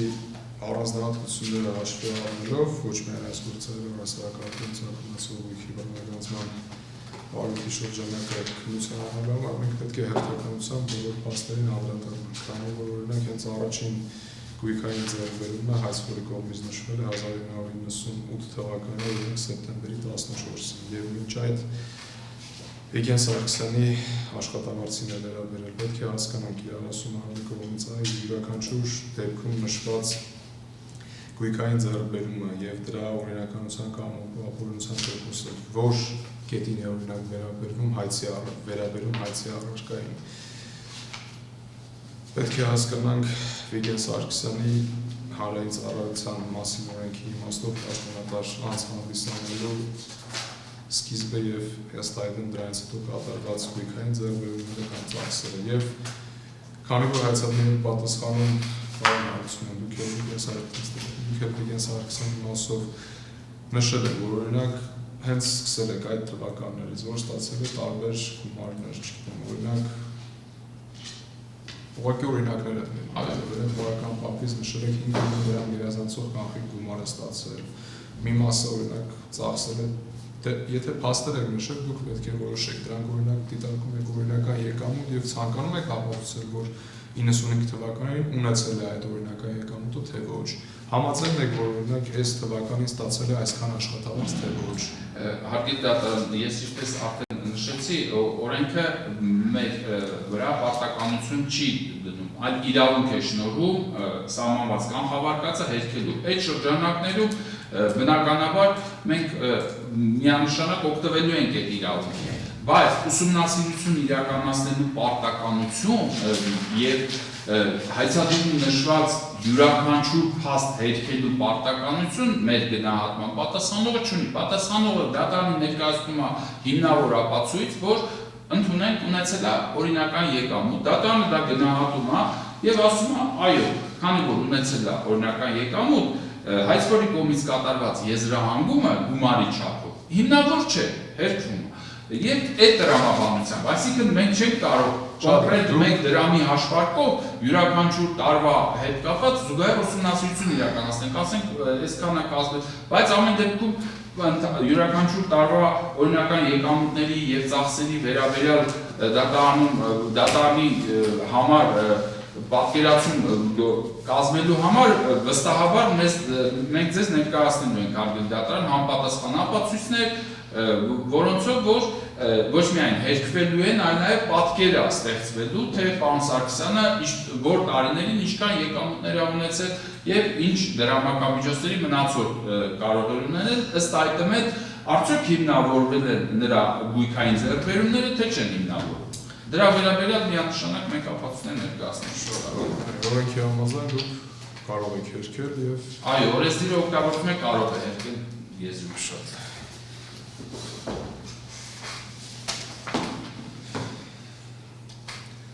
Հիմա հերթականությամբ սկսենք փաստական տվյալներից ինչ-որ վերաբերում է հացադիմում նշված այնուհետև կանդրադառնանք նաև ուսումնասիրություն սկսելու հիմքերին եւ դատարանը նաև ապացուցում ենթակա փաստերի շրջանակում նաև ուսումնասիրություն սկսելու հիմքերի ապացուցման պարտականությունը, այսինքն թե որ հիմքով է սկսել ուսումնասիրությունը իրավասու մարմնի կողմից։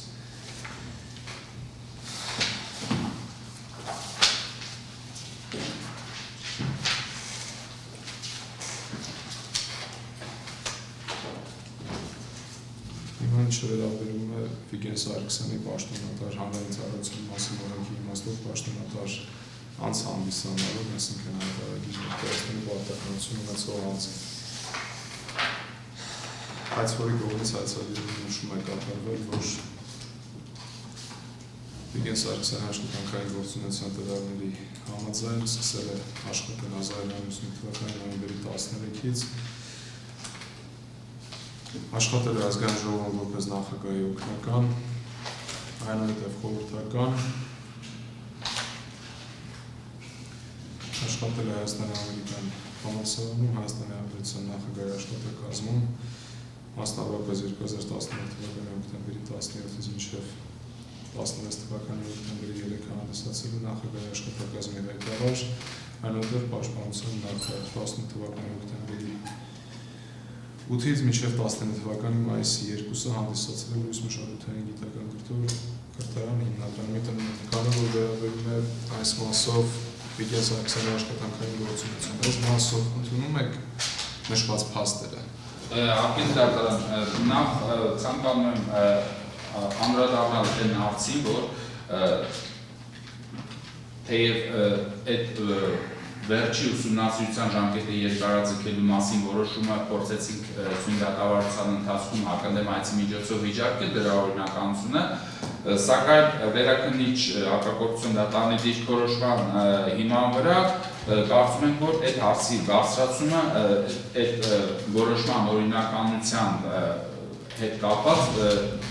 հնարավորություն ունենք սույն դատականության ընթացքում ներկայացնելու։ Ուրեմն այդ որոշմամբ սահմանվել է ժամկետ մինչև 1998 թվականի գույքային ձեռքբերումը, այսինքն Վաշինջանյան 98 թվականի սեպտեմբերի 14։ Այսինքն սեպտեմբերի 14-ից առաջ արդեն օրենքի 7-րդ հոդվածը արգելում է հետ գնալ։ Առանց այն էլ մի նախադեպային իրավունքը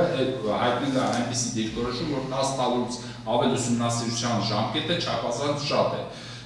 ինչը որ մենք հայցադումի պատասխանում նաև նշվել և ներկայացվել է։ Ստեղ խնդիրը հետևյալն է, եթե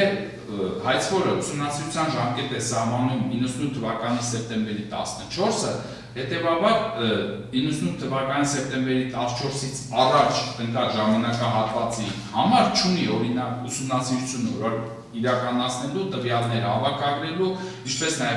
պնդումներ կատարելու օրինական հիմք։ Քանի որ ուսումնասիրվող ժամկետ, վերջնաժամկետը սահմանվել է 98 թվականի սեպտեմբերի 14-ը, հայցվորը պետք է ապացուցի, որ 14-ի դրությամբ 98 թվականի պարոն Սարգսյանը հանդիսացել է պաշտոնատար անձ, ինչը որ այդպես չի։ 98 թվականի սեպտեմբերի 14-ի դրությամբ պարոն Սարգսյան որևէ պաշտոն չի զբաղեցրել։ Եվ նման օրենքի մեկնաբանման ու կիրառման պայմաններում կարելի է ուսումնասիրությունը նախաձեռնել ցանկացած անձի նկատմամբ, ով պաշտոն չի զբաղեցրել, որևէ հանցանքել չի կատարել։ Այսինքն Հայաստանի Հանրապետության յուրաքանչյուր քաղաքացու նկատմամբ կարող է սկսվել իրականացնել ուսումնասիրություն։ Օրենքի նման մեկնաբանման կիրառման պայմաններում։ Ինչ կարգի մեկնաբանման։ Այսինքն հայցվորը, ով իրավասություն ունի գնալու մինչև 91 թվականը ուսումնասիրության ժամկետ սահմանելու։ Չի սահմանում ժամկետ կապված պարոն Սարգսյանի, ինչպես դուք նշեցիք, 95 թվականի ազգային ժողովի նախագահի օգնական աշխատելու ժամանակահատվածը։ Դա այն դուրս է թողնվում ուսումնասիրվող ժամկետից։ Այդ որոշում չկա սահմանված ուսումնասիրվող ժամկետ 95 թվականը։ Եվ այժմ հայցադումի ներկայացման միջոցով պնդումներ է կատարել 95 թվականին պարոն Սարգսյանի իբր պաշտոնատար անձ հանդիսանալու վերաբերյալ։ Ինչը մեր կողմից անընդունելի է, որովհետև ուսումնասիրությունը սկսվել է, վերջնաժամկետը սահմանվել եւ ընդգրկել է 98 թվականի սեպտեմբերի 14-ից վերև ընկած ժամանակահատվածը, այսինքն մինչև 22 թվական ընկած ժամանակահատվածը, երբ որ ուսումնասիրությունն ավարտվել եւ հայցան ներկայացվել։ Ինչ վերաբերվում է նրան, թե պարոն Սարգսյանը ինչ պաշտոն, այո, նախկինում պաշտոններ զբաղացրել է պարոն Սարգսյանը, բայց այդ պարոն Սարգսյանի այդ պաշտոնները զբաղացնելը որևէ կապ չունի սույն գործի հետ։ Սույն գործի հետ կարա կապ ունենա բացառապես 98 թվականի սեպտեմբերի 14-ից հետո պարոն Սարգսյանի զբաղեցրած պաշտոնները։ Այո, պարոն Սարգսյանը 98 թվականից հետո զբաղեցրել է պաշտոններ, մասնավորապես, ինչպես նշված է հայցադիմում, հանդիսացել է նախագահի աշխատակազմի ղեկավարի տեղակալ, նախագահի աշխատակազմի ղեկավար, պաշտպանության նախարար եւ այլն։ Այսինքն, այն պաշտոնները, որոնք վերաբերում են ուսումնասիրությունն ընդգրկող ժամանակահատվածին եւ նշված են հայցադիմում, այո, դա մեր կողմից չի վիճակվում։ 1998 թվականի սեպտեմբերի 14-ին ըստ իրավասումարանի դիրքորոշման, ըստ հայցվորի դիրքորոշման ձեռք է բերվել առաջին գույքային միավորը, որի իրական շահառուն, հիմա այդ հարցը իհարկե կպարզենք ինչ հիմքով է հայցվոր կողմը նշում, քանի որ նշում է կատարել, որ աղամբ է ձեռք բերվել նշված բնակարանը, բայց այնպես առաջին հարցը, որ պետք է քննարկենք, Վիգեն Սարգսյանի կողմից ձեռքբերումն է։ Դրանից առաջ որևէ գույք, որևէ ծախս, որևէ ձեռքբերում գույքային կա, որ օրինակ ձեր դիրքորոշմամբ նշել է իրավասումարանը, որ դա օրինական է կամ չէ, դրա վերաբերյալ գնահատական։ Իսկ պաշտոն զբաղեցնելու մասով դատախազությունը պետք է ապացուցի այս գույքի Վիգեն Սարգսյանի հանրային ծառայության մասին օրենքով հայտարարված պաշտոն զբաղեցնելուց հետո ձեռք բերված լինելու փաստը։ Հիմա ուսումնասիրության սահմանները, այսինքն ուսումնասիրության ժամկետները, երբ որ սկսվել է առաջին գույքային ձեռքբերումից, սակայն նկարագրվել է, ինչպես նաև Սահմանադրական դատարանն է նշել, որ իրավասու մարմինը մինչև ուսումնասիրություն սկսելու ժամանակահատվածը կարող է ուսումնասիրել, որպեսզի օբյեկտիվ տվյալներ ձեռք բերի անձի ֆինանսական վիճակի մասին։ Այսինքն այն պահին, երբ որ առաջին գույքային ձեռքբերման վերաբերյալ իրավասու մարմինը պետք է գնահատական տա, դա օրինական եկամուտներով հիմնավորում է, թե չէ, պետք է ունենա օբյեկտիվ իրականություն, պարզելու մինչև այդ ունեցել է ինչ-ինչ գումարներ, թե չի ունեցել։ Հիմա մինչ այդ նշել է, որ զբաղեցրել է պաշտոն, որը հանրային ծառայության մասին օրենքի իմաստով հանդիսանում է հայտարարատու պաշտոն, ուսումնասիրություն սկսելու պահին ենթադրվում է։ Հիմա ինչ կապ ունի դա առաջին գույքային ձեռքբերման հետ։ Ինքը իրավունք չուներ ձեր դիրքորոշման նշելու, թե ինչ պաշտոն է զբաղեցրել։ Հարգելի դատարան, նորից եմ կրկնում, իրավասու մարմինը ունի լիազորություն սահմանելու ուսումնասիրվող ժամանակահատված։ Ուսումնասիրվող ժամանակահատվածը սահմանվել մինչև 98 թվական։ Կարծում ենք, որ մեր դիրքորոշումը հետևյալն է, որ 98 թվականից ավել ներքև ընկած ժամանակահատվածի վերաբերյալ պետք է կամ հայցքորը կայացնել համապատասխան որոշում, այսինքն ուսումնասիրվող ժամկետ սահմանել 95 թվականը, հիմք ընդունելով այն հանգամանքը, որ պարոն Սարգսյանը զբաղեցրել է պետական պաշտոն։ Իսկ 98 թվականի մեկնարկած ուսումնասիրության շրջանակներում եւ այս գործի շրջանակներում չի կարող 98 թվականից, այսինքն պատկերավոր ասեմ հետեւյալը, դատախազությունը ուսումնասիրությունները իրականացրել 98-ից 2023 թվականների միջակայքում եւ հիմա մենք փորձում ենք հասկանալ 95 թվականին նրա պաշտոն զբաղացրել է, թե չի զբաղացրել, գույքի հիմնավորը եկամուտներ ունեցել է, թե չի ունեցել։ Այո, եկամուտներ ունեցել է, սակայն այդ եկամուտները կարծում ենք, որ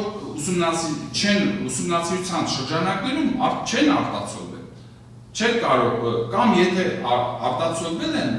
ուսումնասիրել, ապա առանց պատշաճ իրավական հիմքի է իրականացվել։ Այսինքն օրենքի պահանջին հակառակ է իրականացվել։ 98 թվականի սեպտեմբերի 14-ից առաջ իրավասու մարմնի կողմից կատարված ուսումնասիրությունը։ Այո, ապօրին ենք մենք գնահատում։ Յուրաքանչյուր դեպքում, այսինքն նշում կատարի, որ օրինակ ունեցել է 100 դրամ կամ 1000 դրամ, դա առանձնարար գնահատում ենք, որ օրինական չէ։ Այո, օրինական չէ։ Սակայն մենք զրկված չենք հնարավորությունից, քանի որ ուսումնասիրության ժամկետը մեկնարկել է գույքային ձեռքբերումից, կարող է դատարանը իրավաչափ պահանջներ կազմել, ասել լավ, այս ինչ օրվա դրությամբ, ընդհանրապես այդ մարդը որևէ եկամուտ ունեցել է, թե ոչ։ Մենք կարող ենք եւ կներկայացնենք դատարանին, որ այո, պարոն Սարգսյանը 98 թվականի դրությամբ ունեցել է համապատասխան եկամուտներ, որոնք ձևավորվել են SSS գործունեության արդյունքում ստացված եկամուտների հաշվին։ Դրա մասին չենք խոսում, պարոն Հարությունյան, դա կարող եք հիմնավորել։ Սահմանադրական դատարանի կողմից կայացված որոշմամբ նշվել է, որ իրավասու մարմինը իրավունք ունի մինչև այդ ուսումնասիրության ժամանակահատվածի սկիզբը նաև ուսումնասիրել, այսինքն այն պահից սկսած, երբ որ ինչ-որ մի գույքային ձեռքբերում իրավասու մարմինը դիտարկեց օրինական եկամուտներով չհիմնավորվող։ Դրանից առաջ կարող է ուսումնասիրել վերջինիս գույքային դրությունը, որպեսզի գա այդ եզրահանգմանը։ Դուք Սահմանադրական դատարանի որոշման այդ հատվածը այլ կերպ եք մեկնարկում։ Այո, ակել դատարան, դա կարծում ենք դա վերաբերում է այն դեպքերին, երբ որ ուսումնասիրության ժամկետները մի քանի ժամանակ են ընդգրկել եւ կարծում եմ, որ օրենսդիրը թույլ չի տվել, դա եթե հակառակ մեկնաբանման պայմաններում կստացվի, որ օրենքի 7-րդ հոդվածի երրորդ մասով սահմանված ժամկետից առաջ եւս դատախազությունը կարող է ինչ-որ անձի պաշտոնատար ասել, ընդունենք հանդիսացել է ԽՍՀՄ տարիներին ինչ-որ պաշտոն է զբաղացրել, նշանակում է այդ գործերով իրավասու մարմինը եւս ունի լիազորություն, վերլուծություններ կատարելու, գնահատականներ տալու, այդ մոտեցումն անթույլատրել է եւ Սահմանադրական դատարանի որոշումը պետք է մեկնաբանվի ողջամտության շրջանակներում։ Այսինքն, եթե իրավասու մարմինը սահմանել է, ընդորում Սահմանադրական դատարանը չի ասում, որ հստակ դա այն պայման, այն դեպքերի չի վերաբերում, երբ որ ուսումնասիրվող ժամկետի հստակ վերջնաժամկետ է սահմանվել եւ դատախազություն դուրս գալով իր իսկ կողմից սահմանված վերջնաժամկետից նախորդող ժամանակահատվածը վերաբերյալ դատողություններ է կատարում։ Ես կարծում եմ, որ այդ որոշումը պետք է մեկնաբանվի այնպես, որ արտահայտած իրավական դիրքորոշումը պետք է կիրառվի այնպես, որ դրա արդյունքում չխախտվի անձի հիմնարար իրավունքները։ Այսինքն ուսումնասիրվում է մի ժամանակահատված, որը որևէ ակտով սահմանված չի։ Այսինքն նախ պետք է ծանոթանալ ուսումնասիրության ծավալներին, հասկանալ իր համար իրավասու մարմինը ինչ ծավալ է սահմանում։ Եթե սահմանել է վերջնաժամկետ մինչև 98 թվականը, հետևաբար դրանից առաջ ընկած ժամանակահատվածի վերաբերյալ պնդումներ կատարելիս նշանակում է ինքն է խախտում իր իսկ կողմից սահմանված ժամկետը, ինչը մեր գնահատման իրավաչափ չի։ Տվյալ դեպքում 98 թվականի սեպտեմբերի 14-ից առաջ ձեր դիրքորոշմամբ ինչ պնդում կա, դրանք իրավաչափ չեն։ Այո, իրավաչափ չեն, եւ դա պետք է համապատասխան գնահատական դատարանի կողմից։ Պարոն խոսքում ասացիք, որ իրավասու մարմինը պետք է տվյալ որ Վիգեն Սարգսյանը հանրային պաշտոն զբաղեցել 1995 թվականից, չէ՞։ Այո։ Կարող է ուսումնասիրության ժամկետը սահմանել հենց 95 թվականին։ Այո, հաշվի առնելով, որ ինչպես դուք պնդեցիք, պարոն Յանուկյան, սույն վարույթով ուսումնասիրությունն իրականացնելը կոռուպցիայի դեմ պայքարի շրջանակն է։ Դե հիմա խնդրում եմ ինձ ասեք, որ նորմին հողում տալով մենք պետք է ժամկետը սահմանենք 95 թվականի դրա դեպքում հանրային պաշտոն զբաղեցնելը, եթե չեմ սխալվում, սեպտեմբեր էր 95 թվականը։ Նոյեմբերի 13։ Որ նորմով ղեկավարվելով։ Ես նույն հարցը կարող եմ ձեզ տալ, որ նորմով ղեկավարվելով եք սահմանել առաջի գույքային ձեռքբերման։ Այսինքն ինչ որ իրավական պաշտպանված լինելու հիմքով։ Հա, դուք ասել եք, չէ՞ որ պարոն Սարգսյանը 95 թվականին պաշտոն է զբաղեցել։ Նշանակում է այդ մասով եւս չի ապացույցը պահպանվել։ Բայց ոչ գույքային ձեռքբերման մասով, պաշտոնավարման մասով ապացույց։ Իսկ ժամկետ սահմանելը վերաբերում է կոնկրետ գույքային ձեռքբերման ապացույցին, ոչ թե պաշտոնի ապացույցին, պարոն Արարողյան։ Ես նման կերպ չեմ մեկնաբանում եւ օրենքը կարծում եմ, որ ամենայն հստակությամբ սահմանում է, որ ուսումնասիրություն սկսելու մասին որոշմամբ դուք զրկված չեք եղել մանրամասն այդ հանգամանքներին անդրադառնալու եւ կապելու այդ փաստի հետ, այսինքն պաշտոն զբաղեցնելու փաստի հետ, ինչը որ չի կատարվում։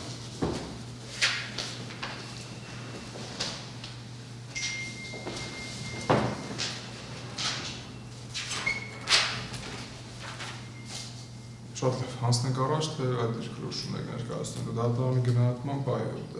ապացուցման ենթակա փաստերի մեջ պետք է ներառվի Վիգեն Սարգսյանի հանրային ծառայության մասին օրենքի իմաստով հայտարարած սկսելու սկիզբը եւ առաջին գույքային ձեռքբերումը, որը իրավասու մարմինը դիտարկել է Վիգեն Սարգսյանի կողմից ձեռքբերված եւ օրինական եկամուտներով չհիմնավորվող այդ փաստերի ապացուցման պարտականությունը պետք է կրի հայցվող կողմը։ Հիմա այդ մասով առավելություն չունենք։ Դուք կարող եք արդեն ներկայացնել ձեր դիրքորոշումը, թեկուզ եթե արդեն դատարանը չնայած առանձին դատական ակտի ձևով է միևնույնն է որոշում կայացնելու, բայց ոչ այս դատական նիստում եւ արդեն երբ որ բոլոր հարցերը քննարկենք եւ դատարանը դատական նիստով որոշի թե որ կողմը որ փաստարկեցումը պարտականությունը պետք է կրի, միևնույնն է հաշվի առնելով գործի մասնակցող անձինք կան, որոնք չեն ներկայացել դատական նիստին, միևնույնն է դատարանը առանձին ակտի ձևով պետք է որոշում կայացնի եւ տրամադրի ձեզ։ Բայց հիմա քննարկում են գործի լուծման համանշանակություն ունեցող փաստերը, հիմա դուք համաձայն չեք այդ մտքի, որ 98 թվականի սեպտեմբերի 14-ից առաջ իրավունք չուներ որևէ գնահատական տալ դատախազությունը պաշտոն զբաղեցնելուն կամ որևէ գույք ձեռքբերելուն կամ այս շաբթի օրինակ աշխատավարձ ստանալուն, ձեր դիրքորոշումն է կներկայացնեք եւ դատարանը դրան կանդրադառնա։ Այո, ոչ թե ընդհանրապես իրավունք չուներ, այլ իրավունք չուներ ուսումնասիրելու, այո, չսահմանելու պայմաններ։ Շատ կոնեկստի։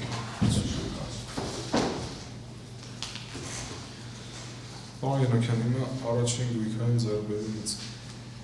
սկսելով նշում եք կատարել, որ 98 թվականի սեպտեմբերի 14-ին Վիկեն Սարգսյանը մորթ Համարա Մանուկյանի անվամբ 3 միլիոն դրամ ձեռք է բերել Քաղաք Երևան Բաշնջարյան փողոց 154-րդ շենք թիվ 23-րդ բնակարանը, որի ձեռքբերման պահին կարող էր ունենալ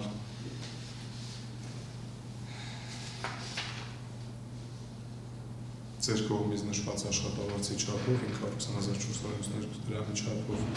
օրինական եկամուտ, այսինքն 82.65%-ով չի հիմնավորվում Վիկեն Սարգսյանի օրինական եկամուտները։ Հիմա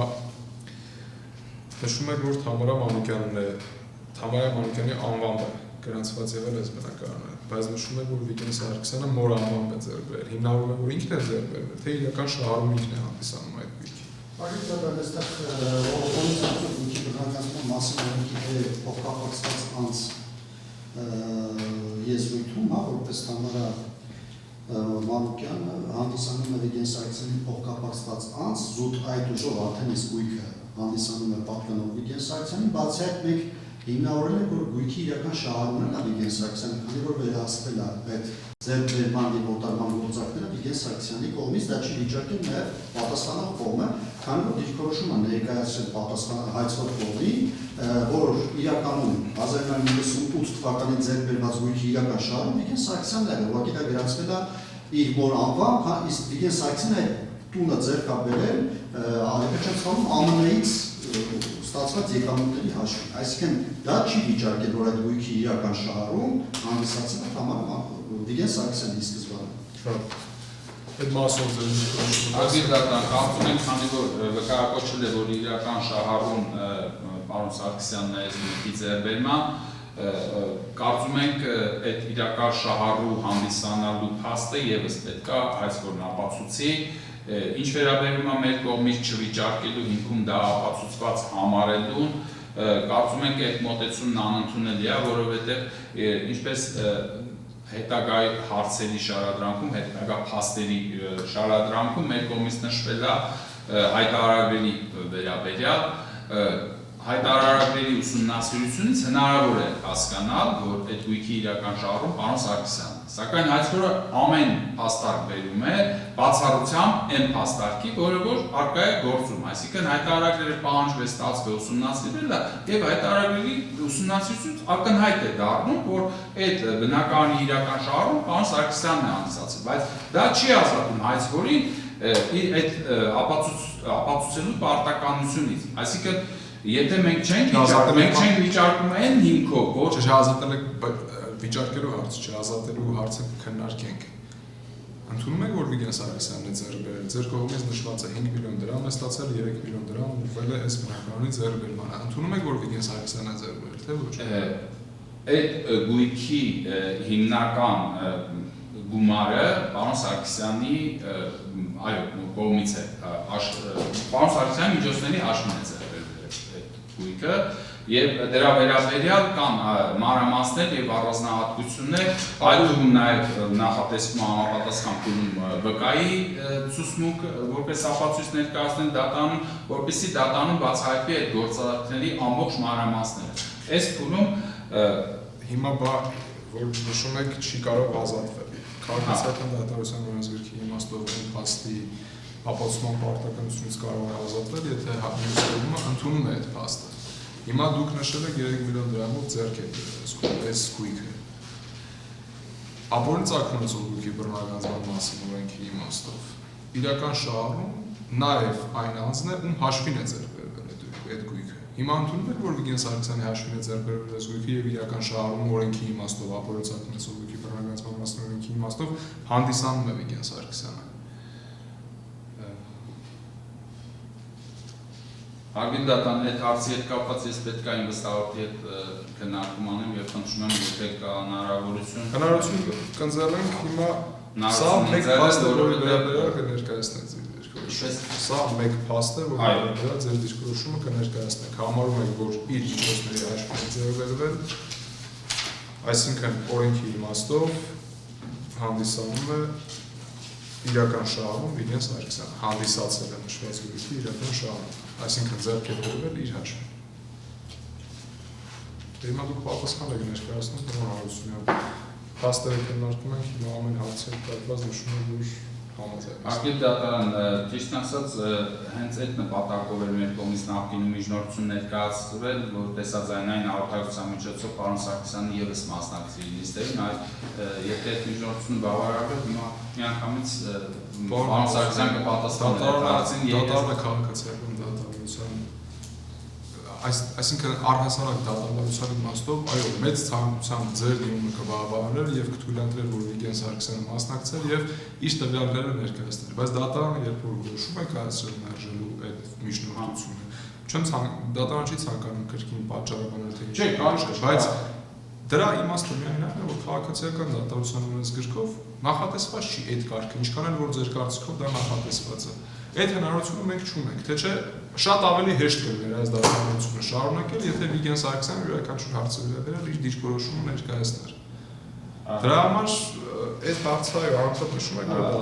դատարանը մերժել մի պատճառաբանությամբ, ոչ թե չէ ցանկանում Վիգեն Սարգսյանին տեսնել, այլ ուղղակի քաղաքացիական դատավարության օրենսգիրքը դա հնարավորություն չի ընձեռում։ Դատարանի գնահատմամբ հիմա եթե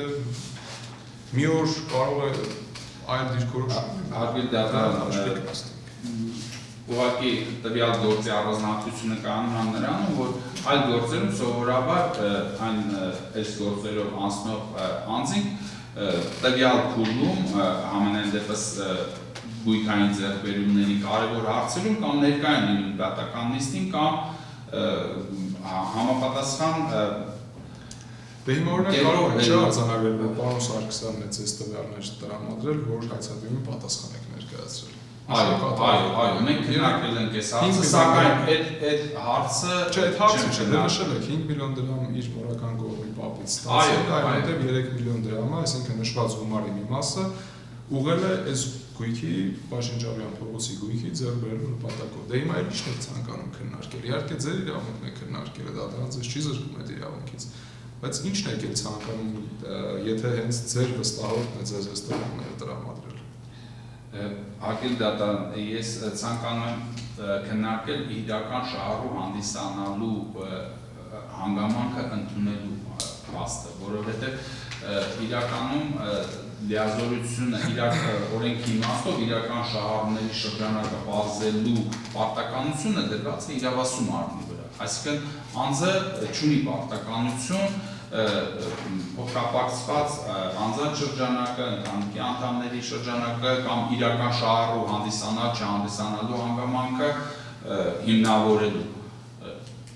Շատ լավ։ Դա նաև 22 հոդվածը չի նախատեսվում։ Շատ լավ, պարոն Հարությունյան։ Դուք հնարավորություն ունեք կճշտեք հաջորդ դատական։ Եթե թույլ տա արգել դատան։ Այո, կթույլատրեմ հիմա հերթով կանդրադառնանք իհարկե այդ հարցերը ձեզ մոտ նշեք, որ այո, ձեր դիրքորոշումը հայտնեք։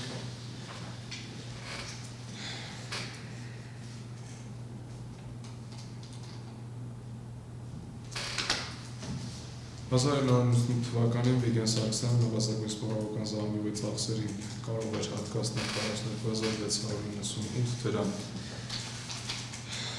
Այս մասով, պարոն Յանուկյան, խնդրում եմ ձեր դիրքորոշումը ներկայացնեք։ Դա այս 42698 դրամը, որ կարող էր հատկացնել։ Դա ներառված է որևէ գումարի մեջ, այսինքն որևէ դրամային պահանջի մեջ, որը ենթակա է բռնականացման, այսինքն դա ապօրինի ծախս է եղել ձեր դիրքորոշման օրինակ։ Ոչ, կարող է հատկացնել, այսինքն կարող է հատկացնել։ Օրինակ ունեք երկու պահանջ, 255 միլիոն մյուս թվերը չասենք, 255 միլիոն եւ մի քիչ ավել դրամ որպես ապօրինի դրամական միջոցների մնացող եւ 172 միլիոն եւ մի քիչ գումար, որը օրինակ 2004-ից 2022 թվականներին ընթացքում փոխանցվել է բարեխիղճ ձեռքբերողի։ Նշումը կատարել է 2004 թվականից։ Հիմա 98 թվականին կարող էր այսքան ծախս կատարել նվազագույն սպառողական զամբյուղի վրա։ Սա ուղղակի տեղեկատվություն է եւ որևէ գումարի մեջ չի մտնում։ Որտեղ նշում կատարել եք, որ որևէ գումար չուներ եւ ծախսել է այսքան գումար։ Կոնկրետ նվազագույն սպառողական զամբյուղի մեծությունները մենք չնայած նշել ենք, բայց որևէ գումարի մեջ չենք ծրագրել, այսինքն պահանջ նվազագույն սպառողական զամբյուղի գումարը չենք ներառել։ Շատ։ Դա վերաբերում է բոլոր տարեթերին։ Այո, բոլոր տարեթերին, եթե հաշվենք նվազագույն սպառողական։ Շատ։ 95 թվականը նույնպես նշում է, որ կարող է հասկանալի կանդիդատան ընդհատելու համար ես չհասկացա, այսինքն այս թվային տվյալը որ գրված է կարող է հատկացնել, դուք չեք պնդում որ ոչ հատկացվել է, ոչ չի հատկացվել, ուղղակի ինչ որ արձանագրում եք անում եւ որևէ հաշվարկին չի մասնակցել այս տիպը։ Պրակտիկան, եթե խոսքը վերաբերում նվազագույն սպառողական զամբյուղի գումարին, այսինքն գումար, որը ուղղակի ավելի շատ հավանականությունների հավասարակշռման սկզբունքը հաշվի առնելով ենթադրում ենք, որ հավանական է, որ այսքան գումար է ծախսել նվազագույնը,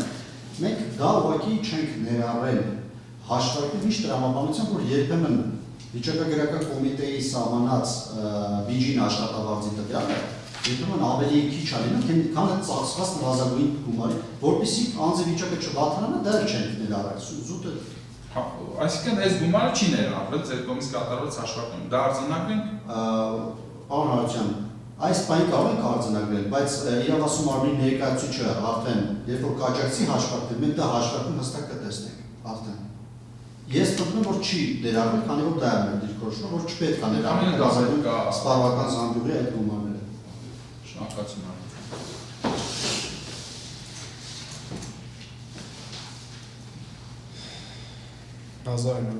թվականին Վիգեն Սարգսյանը նվազագույն սպառողական զամբյուղի ծախսերին կարող էր հատկացնել 176,200 դրամ։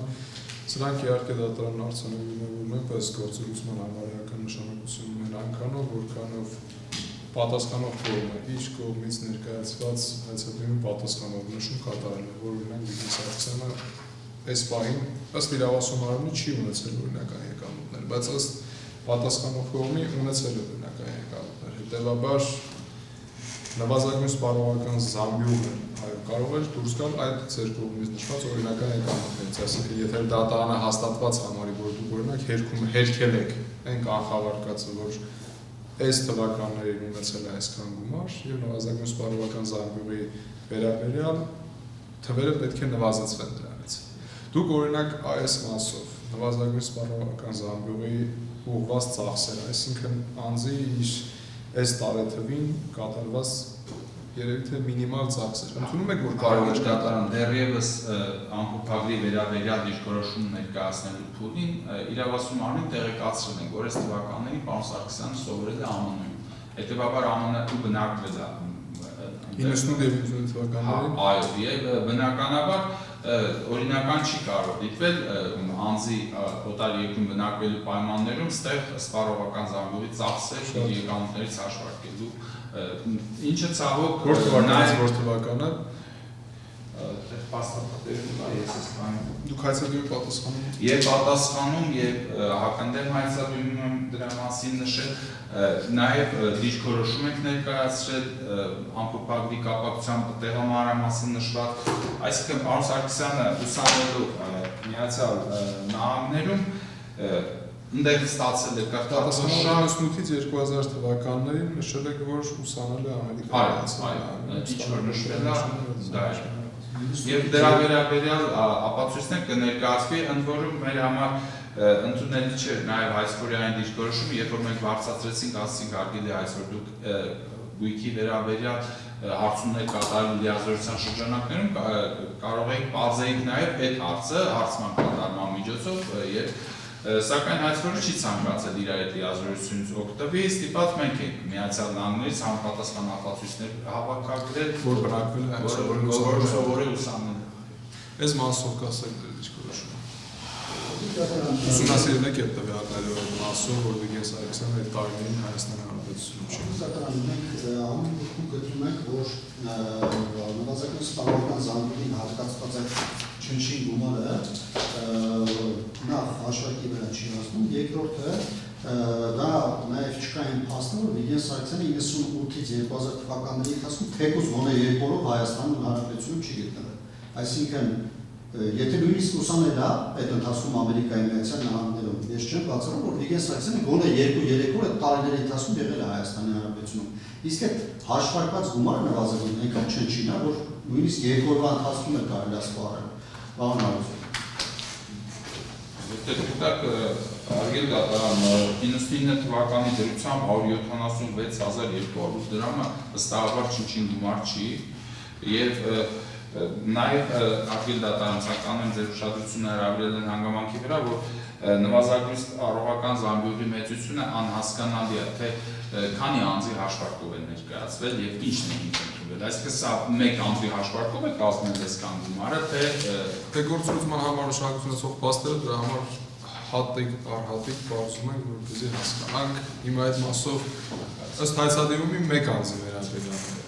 Դեկացի վերաբերյալ իջնելու գրանցվել է արդեն ամուսնությունը։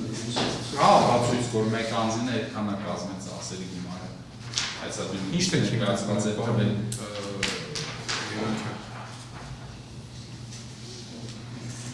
Մենք կոնկրետ տվյալ ժամանակահատվածում հարգելի դատարան հիմք ենք ընդունել թե կոնկրետ ում հետ է բնակվել Վիգեն Սարգսյանը եւ հանել ենք նվազագույն սպառողական զամբյուղի հատկացված մեծություն ուղղակի։ Չէ, նվազագույն սպառողական զամբյուղը այդքան է կազմել, ինչն է, ինչ վիճակագրական տվյալ եք եւ։ Հենց վիճակագրական ապացույցը ներկայացրել ենք, վիճակագրական կոմիտեն տրամադրել է դա կից ներկայացված ապացույց։ Այդ թվականին նվազագույն սպառողական Այո, 98 թվականից վիճակագրական կոմիտեն տվյալներ տալիս է, այդ թվականին կոնկրետ այդքան է։ Շատ